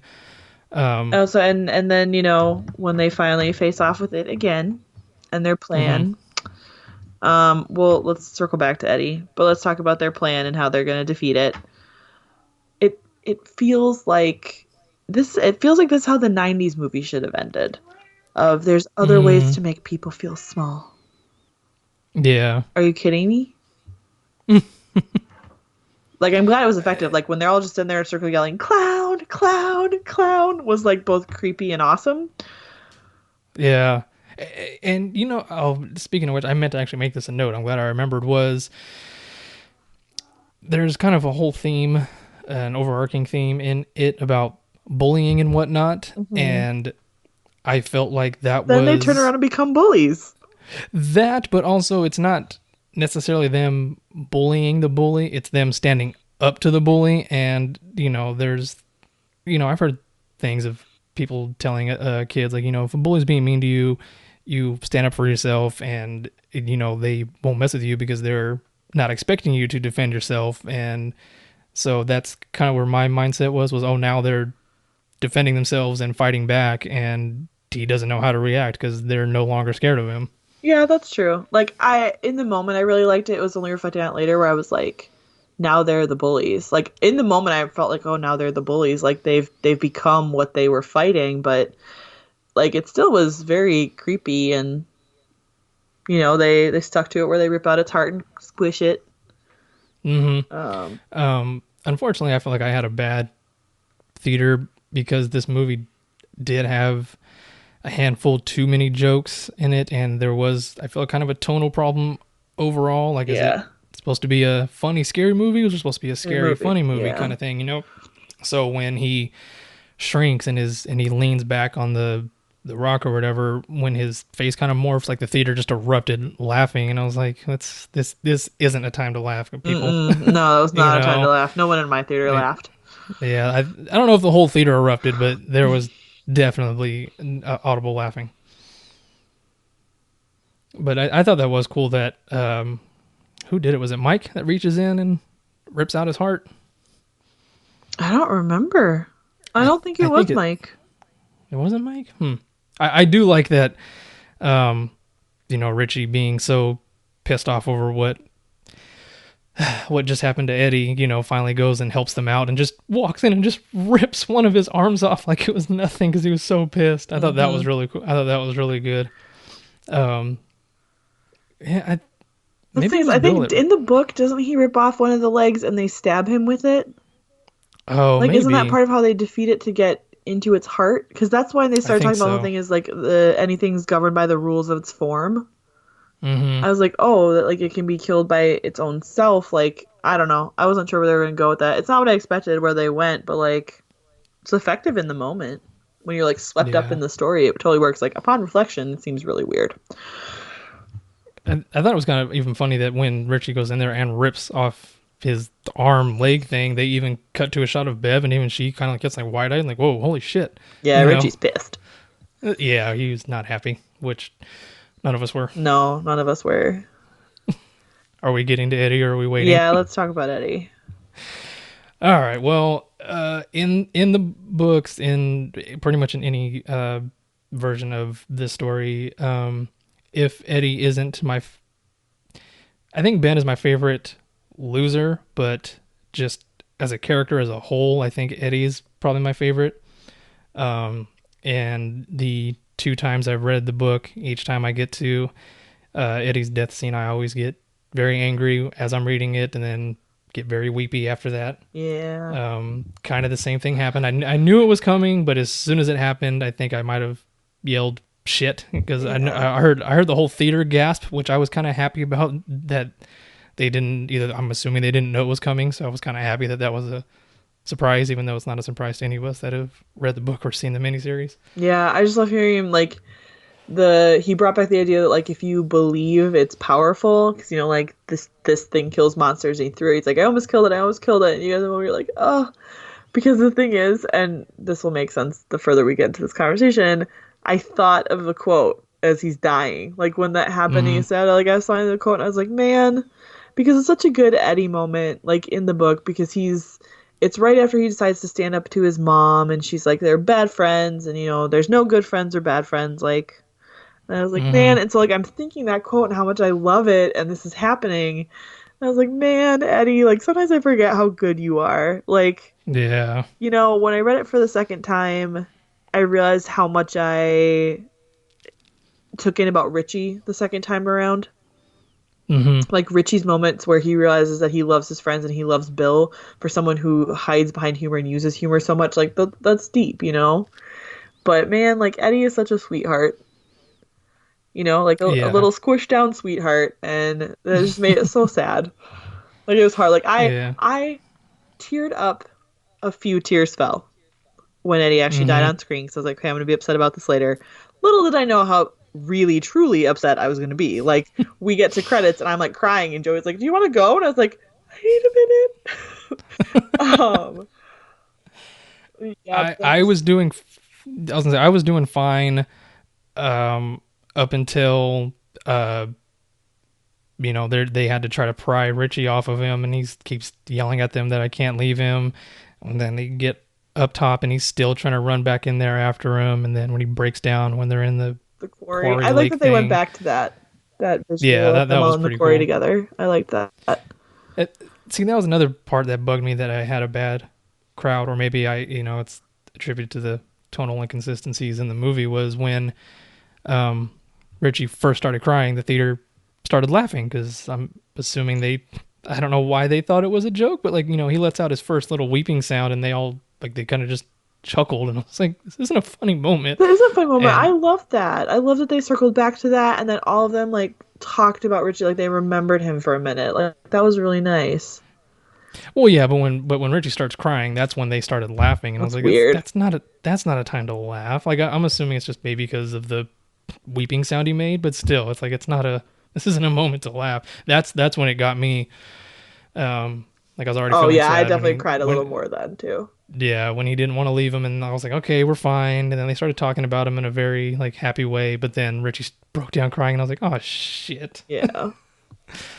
Yeah, but props to Bill Hader. Yeah, he did so The whole good. movie, Yeah. and I don't think there was ever any doubt that he wasn't going to do a good job. Oh yeah, for sure. He was good casting. And then we get the famous quote that is, I was so upset. Like I was like, okay, so Bill's typing. It reminded me of Stand By Me, like immediately. But I like, yeah, okay, so that he's typing, and then I saw the line that he's typing, and I was like, like I like full on start crying. Like my hands were over my face. I'm crying. oh It was so bad. Because I tell Joey all the time, like, that my next tattoo is gonna have something to do with that quote, mm-hmm. and and, like, so I was just like full on crying, and then like they call each other like, oh, I love you. I was like, oh, that's cute. Mm, But yeah, like no, I totally lost it. And these like the end of the first chapter. And I was like, that's in like the middle of the book because I'm a purist at the weirdest of times. yeah, Um, but at least they included it in a yeah, very good way. like I love that so much. I feel like people don't talk about that quote from this enough. No kidding. Um, Did you like Stan's letter and the inclusion of it, or no? no. I I don't know because I'm like I said when I read the book I'm just mad at Stan. I'm like how could you leave him like this? Like I know that you know even more than they do more directly what they're truly up against, but like how could you leave them like that? How could you be yeah so weak? Which is a really crappy way to think about it, but I know that it makes me angry. Um and I know I can think about it that way because it's not like someone who completes a suicide because they're mentally ill is not the same thing as someone as what Stan did. So I just want to mm-hmm. clarify that. Um, but like when I see him in the film, I feel so much more empathy and like his fear and just how like soft he is. Like Stan is like soft, like trademark soft. Um, Yeah, and I and just and as strategic as Stan was, like I just feel like that was a weird choice. Like I feel like they talked about him like that, but I don't think Stan ever talked about himself like that. Like I don't know. What did you I think? I I don't like that the reason for the letter. I like the idea of it. I don't like that he was like, "Oh, I did this to unite all of you," and it's like, well, we made that promise. We were gonna come back anyway. And Stan dying did I not unite them. If anything, it made them even more separated. Yeah, see, so Like it did not that serve kind that of purpose. negated the whole thing. Yeah, and Like so, him but I mean, saying if I wasn't brave enough to come back, so I removed myself from the game board. If you're reading this, it means that you made it. I love you, losers forever would have been hmm fine. yeah, had he just admitted like, hey, I'm not cut out for this, but you guys are, kind of thing, and I know you'll make it, or something like that, Yeah. not just, oh, this is gonna help you. Like, it really didn't. No, it didn't help them at all. Um, and did you like the whole Richie going back and carving the initials in the bridge? Yeah, I thought that was fine. Was I did like it. I just don't know if that was where they should have ended the movie. No. Uh, Also, speaking of I quotes, mhm, the quote they ended the movie on, they changed the real quote, and I don't like mhm. that because they make it again like losers stick together, like whatever. I was like, Hmm. why couldn't you just do the real quote? Like, stand, be true, all the rest is darkness. Like, why did you have to leave that out? Yeah, because that is really good. And that's such a famous quote from the book too. Like, Hmm. because that's not even in the book itself. That's in Stephen King's afterword, isn't it? I think so. Yeah. I mean, I'm assuming I can just go next door and grab my book and look, but Yeah. Yeah. I mean, it is kind of hard to end that movie, especially since they did nothing. Speaking of which, they did nothing with Audra or Tom. I think we already talked about that, but you either had to they have could. both or neither. Yeah, exactly. Also, speaking of the stand, I forgot to mention this in the beginning. Uh, I don't like that they Stan's suicide scene was very, very underwhelming, and they did one quick shot of like barely a second of him being dead in the tub with it written on the wall. Like it was almost a blink and you miss it shot. That was which that's a big thing in the book of his wife discovering him and Nah, seeing I'm okay it with that. written on the wall. Really? Oh Yeah, man, I was kind of bummed that if anything, had they just lingered on the shot for another second, yeah. I rather could see than where you're just a coming from blink and you there, miss but it. pulling in the wife and doing all that, like, nope, we didn't need that. Yeah, I mean, like I said, we didn't necessarily need that, but at least show that shot a little longer to know why he did it, which was, well, to help them out, but it was really because he was scared shitless and he couldn't face it again. Yeah, And you can just barely see it written on the wall, and then that was it. yeah. But for all we know, that may not be the end of the It movies because there's talks of a prequel. I doubt it'll happen, even though this one's hopefully going to make a lot of money. But Yeah, no, a I, prequel would be stupid. I mean, if they came up with an extraordinary idea, I would be up for it. But and I would go see it regardless because I'm a whore for this book. So you Truth. know, Yeah, absolutely. but it's definitely gonna be really hard. Okay. Well, do you want to do like an overall out of 5 rating? Not yet. I had two more things I wanted to talk about. Okay, let's do it. Do you feel like the Bill, Ben, Bev tension was too much? Like, do you feel like they went? Because I I feel like they didn't really do a whole lot with it, honestly. see, I Because felt that way too. Because I was like, uh, Bev and Bill were attracted to each other. There was something there. Ben was mm-hmm, sort of unrequited, and now he's going through the process of actually telling her about it, and her, being sort of aware but not wanting to be aware, and like that whole dynamic changing because they're adults. But my husband was like, "Oh, like that was just so much." I was like, "Really?" Like, I don't know. Maybe I was expecting it because I knew that that happened in the book of like seeing Ben notice how she's still drawn to Bill. mm-hmm. Um, I don't know. I didn't feel like it was, but you didn't think so either? No, I didn't think because don't they kind of argue over it in the book too? Yeah, totally. Yeah. Um, Like it's sort yeah, of and like an undercurrent of another love story that's going on while the rest of it's happening. Like Stephen King does it all the time. yeah, but I do like that there's that final shot when they're looking for Richie's glasses, and and And we Bill's get kind to of like, I think I see him here, and he like notices that the two of them go into the water, and he kind of just does that little smile, like just kind of accepting it, yeah. because like he gets to go home to a wife he presumably loves, even though if this was the book, he cheats on her, Yeah. But um, so I felt like that was, and the whole time he's kind of looking at her with, a longing feeling, but But it's sort of doesn't like act if you on like it. see like a high school boyfriend, like a high Hmm. school person you Yeah. dated later, you're like where you still like feel fond of that person and like you get why you're attracted to them, but it's not anything deeper than that. Hmm.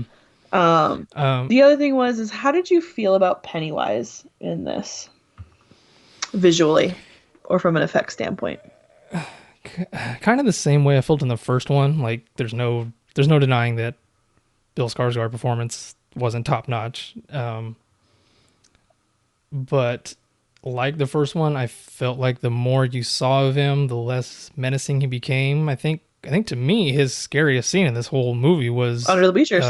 under the bleachers. Yeah, and that was Under the Bleachers was the least CGI'd moment. It was just Bill mhm. Skarsgård in makeup until he turned into teeth and started eating air. Yeah, Like all these other moments, like his face was just not like Bill Skarsgård can do crazy things with his face. You yeah, no don't kidding. need special effects to make him do stuff. Like, have you seen that meme going around already about Bill Hader and his eyes Oh moving? yeah, Like, mm-hmm. this guy has a weirdly, somehow still really sexy when he's not in Pennywise makeup, but a weird face. He can do stuff with it.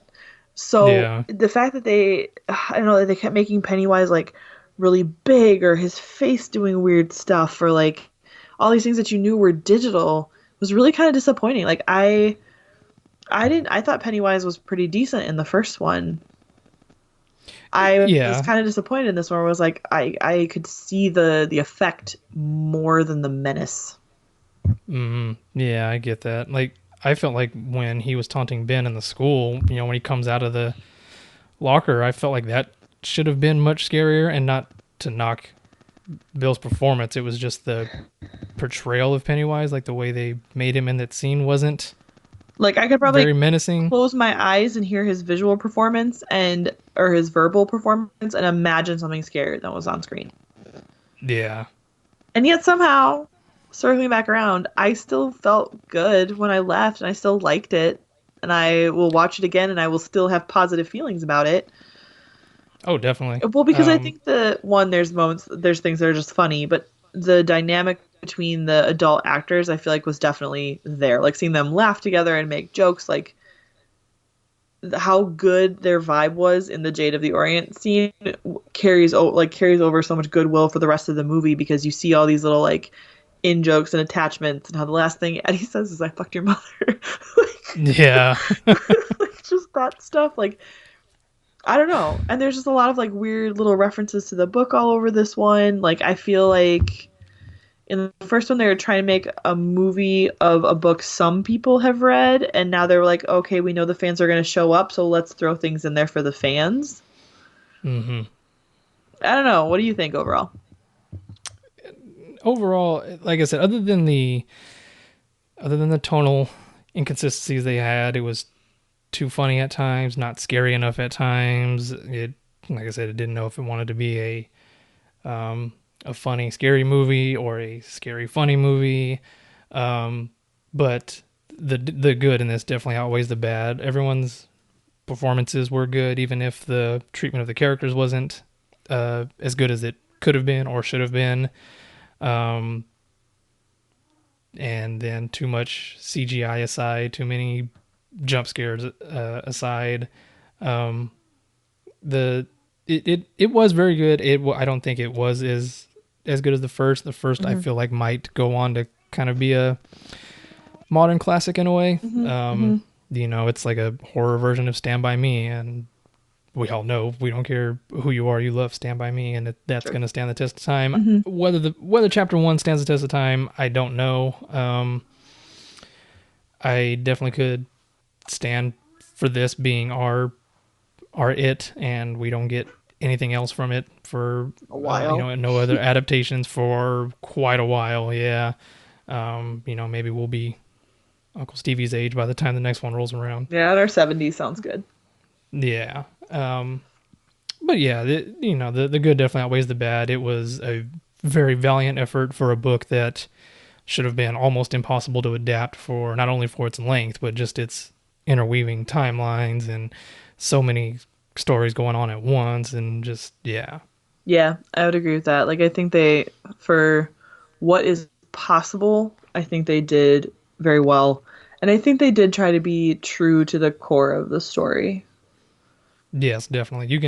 I feel like you can definitely tell, if not just the director, everyone was in some way, shape, or form a fan of, if not the book, then just of Stephen King in general, and they didn't want to do bad by him. Yeah, I would definitely agree with that.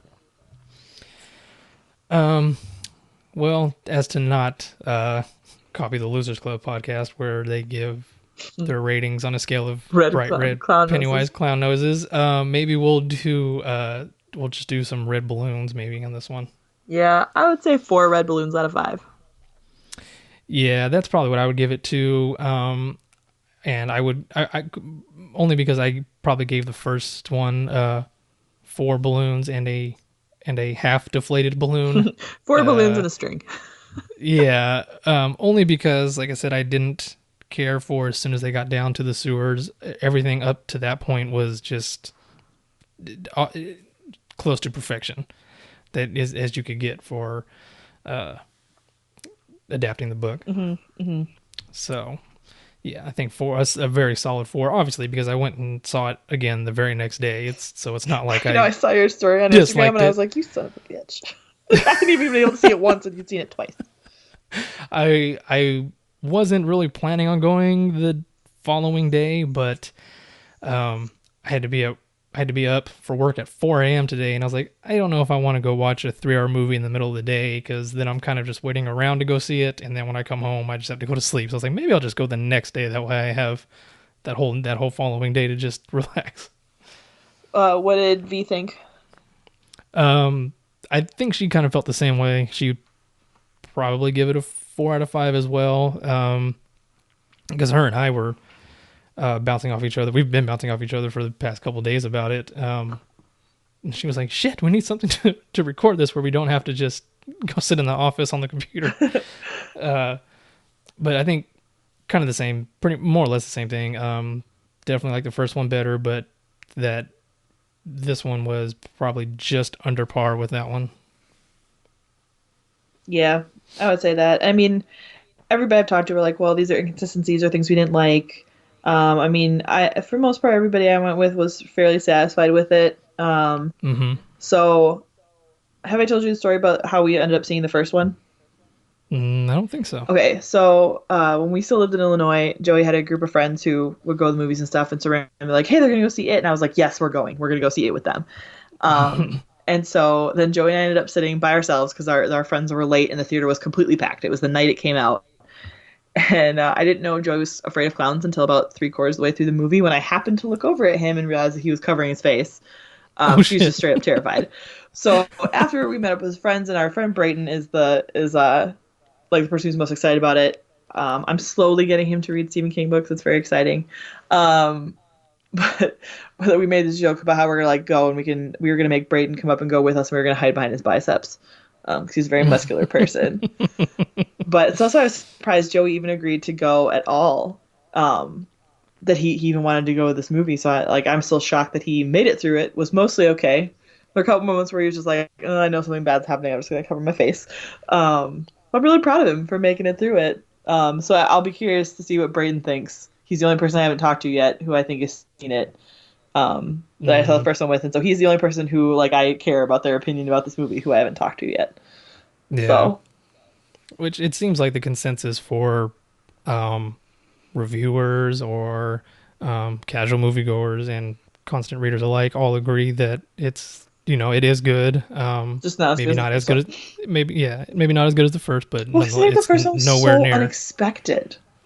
Yeah, You know, like that's true. it just had this. I don't know, I almost want to say classy, but that's not the right word. It just was. It was a very good representation of just filmmaking in general, whereas not the miniseries one wasn't because it had its so many restrictions, limitations. So I think that's all we had really to compare it to. So we get this, $50 million budget movie, and we see it, and we're like, holy shit! Like this is what you can do with this good of a story. Well, this kind of story, but also the idea that like horror makes money Mm-hmm. because we will go see crappy, cheap horror movies because people like to be entertained by horror movies.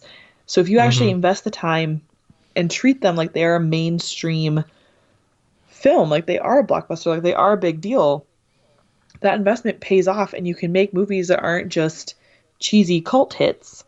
They are Yeah. legitimate films, which I feel like it's really. I don't want to say it like that because I think that there is a lot of genre snobbery out there in the world, but Mm-hmm. there's those movies you love that have terrible like effects and but you like the story or you like the overacting or you love these things in spite of their failures, but I think chapter one showed us like we could people will love this stuff if you let it have all of the access of what you think of as like a film. Yeah. If you treat horror movies like they matter and like they're legit, it pays off. Yeah. And because, yeah, everyone always looks at horror movies like it's not a form of art, but Mm-hmm. there's so many great horror movies that, I get only maybe not even a handful have been, nominated for Best Picture at the Oscars, but it's always overlooked. But um, there's like, oh, like I am still so upset. You haven't seen Hereditary, have you? Or have you? Sorry though. Damn it, you cut out again. Yeah. No, I know this. I know the story of Hereditary. Well, I was just really pissed that It- uh, Toni Collette was not nominated for an Academy Award because my God, she was amazing in that. But uh, yeah, it's always looked at as just kind of a throwaway genre, but it can really bring some powerful cinema. That's for sure. and you kind of hope after Get Out got attention that people would be paying attention to the fact that scary stories tell us something about ourselves. Like that is always the best thing about Stephen King is that it's not about the monster. It's never about the monster. It's a reminder Yeah. that human beings can be the worst monsters. Mm-hmm. That's Yeah. why I always hate when people only associate it as like, oh, it is about Pennywise the clown. I'm like, no, Pennywise the clown doesn't mean jack shit. It's about the Mm-hmm. fact that there's a being that can pull out the very worst parts of people and turn the people into monsters. Like that's the scariest thing about Pennywise is when he can make the worst part of someone stronger and be his puppets and give into their worst impulses, and that's the most dangerous. Like what he Yeah. turns Tom into with Henry Bowers, with Bev's dad. Like he knows what those secret little dark places are inside you and makes them explode. Because Mm-hmm. it's a reminder that people are who are truly capable of horrible things. Stephen King's worst monsters are people. Yeah. See, and I've always said I think I said this in my review of the It novel was that Pennywise is the scariest monster in that book, but the scariest characters are the adults, Oh, for real. and Yeah. or just the regular people, like you said, like Bowers and Bev's dad, and they're just god awful people. But oh my God, Hochstetter is probably the worst of all of them, hmm Yeah, he really gets without what's a coming. doubt. Like the thing is, it's a brutal chapter to read, but at the end you're kind of like, oh, you got what's coming to you, dude. Yeah, that's the only time where you probably root for Pennywise. Like hell yes, You're like, kill this guy. This guy deserves to die. in the most horrible way possible, and he does, which is what I was hoping we would get with Tom, but we don't. He's just quickly dismissed stuff. Yeah. Tom, another terrible freaking human being. Yeah. I think a 2 hour review of a 3 hour Movie. movie is pretty appropriate. At this point, we might as well have just waited and done a commentary while watching it. Yeah. Yeah, we're fairly close. I think we Uh, covered good stuff though. I think so too. That being said, I'm gonna be first in the virtual line to buy it when it comes out uh on digital because that's usually what I do with movies I really love. So Yeah, I will be interested in director's cut releases of either film if they do it. Because is there a director's cut of the first one? he said there is. Because I can see He them said doing he's like like a two DVD director's cut thing, and it'll cost like $50, and I'll totally want to buy it. Christmas. oh yeah, definitely. I think he said there's also there's definitely a director's cut of chapter two because like I said the first cut of the movie was almost 4.5 hours long. Um, but I think he said he's also going to try to work on a super cut of both movies. I don't know if that means just Cool. I don't know if that Like means just 10 hours. stitching. Yeah, I don't know if he's planning on just stitching the end of part one to the beginning of part two, or if he's actually planning on weaving everything together, like the book and miniseries does, but who knows? Either way, I'll be excited. Yes, I would look forward to that. But I, All I right. started Well, listening to the Losers Club review. I'm gonna keep listening to that over the next couple days. And I'll be it's really curious good. how it lines up to what we thought. Yeah, and their ratings surprised me. So hopefully, I wonder if they'll surprise you as well. Yeah. Well, maybe we'll have to come back for Doctor Sleep in a couple months. Oh my gosh, I was so excited for that trailer. I started crying. I I just watched it, the new one, like just before we started recording because I didn't even know it had come out, and I saw somebody talk about it, and I was like, Wait, "What?" And I was went, Doctor Sleep not before your version of it? "Uh, Because I got to see the new ye- Doctor Sleep trailer before the movie. oh, well, I missed because we were 15 minutes late. When I came in, all we saw was the Tenet trailer, and then the movie started. Huh. So, oh wow, so they showed it in your. They didn't even when I went the second time, they didn't even show the new one in the second my second viewing of it. Yeah, so we got to see the Doctor Sleep trailer. I was so excited. Oh I started shit! crying. It was great. Damn I was it! crying before the movie even started because I was like, oh, Doctor Sleep. I still Yeah, I am a just little ambivalent about the casting of Rose the Hat, but I think the movie itself looks super good, and I am really pumped for it.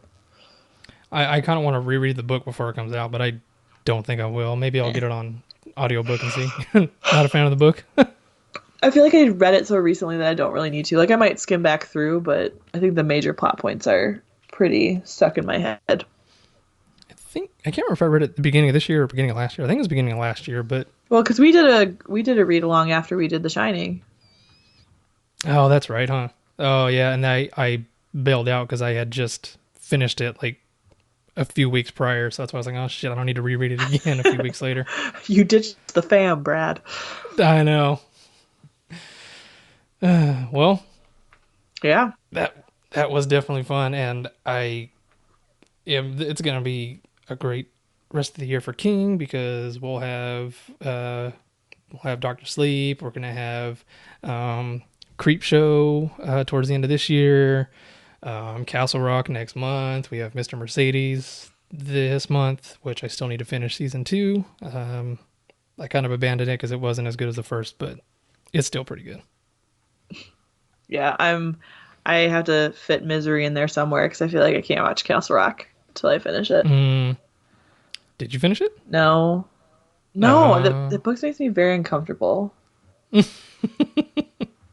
I know it's very claustrophobic, which I think is, the power of King, but at the same time, like, I just like I read it and I feel like I can't breathe. I will say I did yeah, try the first time I tried to read it, I was pregnant, which just messes with your brain chemistry overall, and I wasn't reading a whole lot when I was because I was so sick.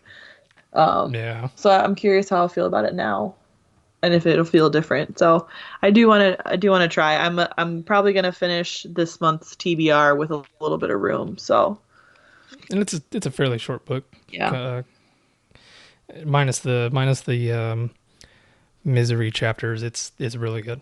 yeah, yeah. The misery chapters are rough. Yeah. Thank God King doesn't write full on romance novels. How do we know? Mm, How do we know mm, that he doesn't have a secret romance novel pseudonym? What if Stephen King true. was Nora Roberts? Oh my God. That he, explain why you he like would him so genuinely much. be the most prolific person of all time because she writes like a book a month, I swear to God. Oh Oh, Jesus, no kidding. that'd be so funny. If only he could write. If I just wish we were in the heyday of King. I think there was one year when he had shit. I think he had Tommy Knockers, Misery, and Thinner all come out in like an 11-month span. Like holy hell. Yeah. Well, did you read that interview that Johan posted today? Mm-mm.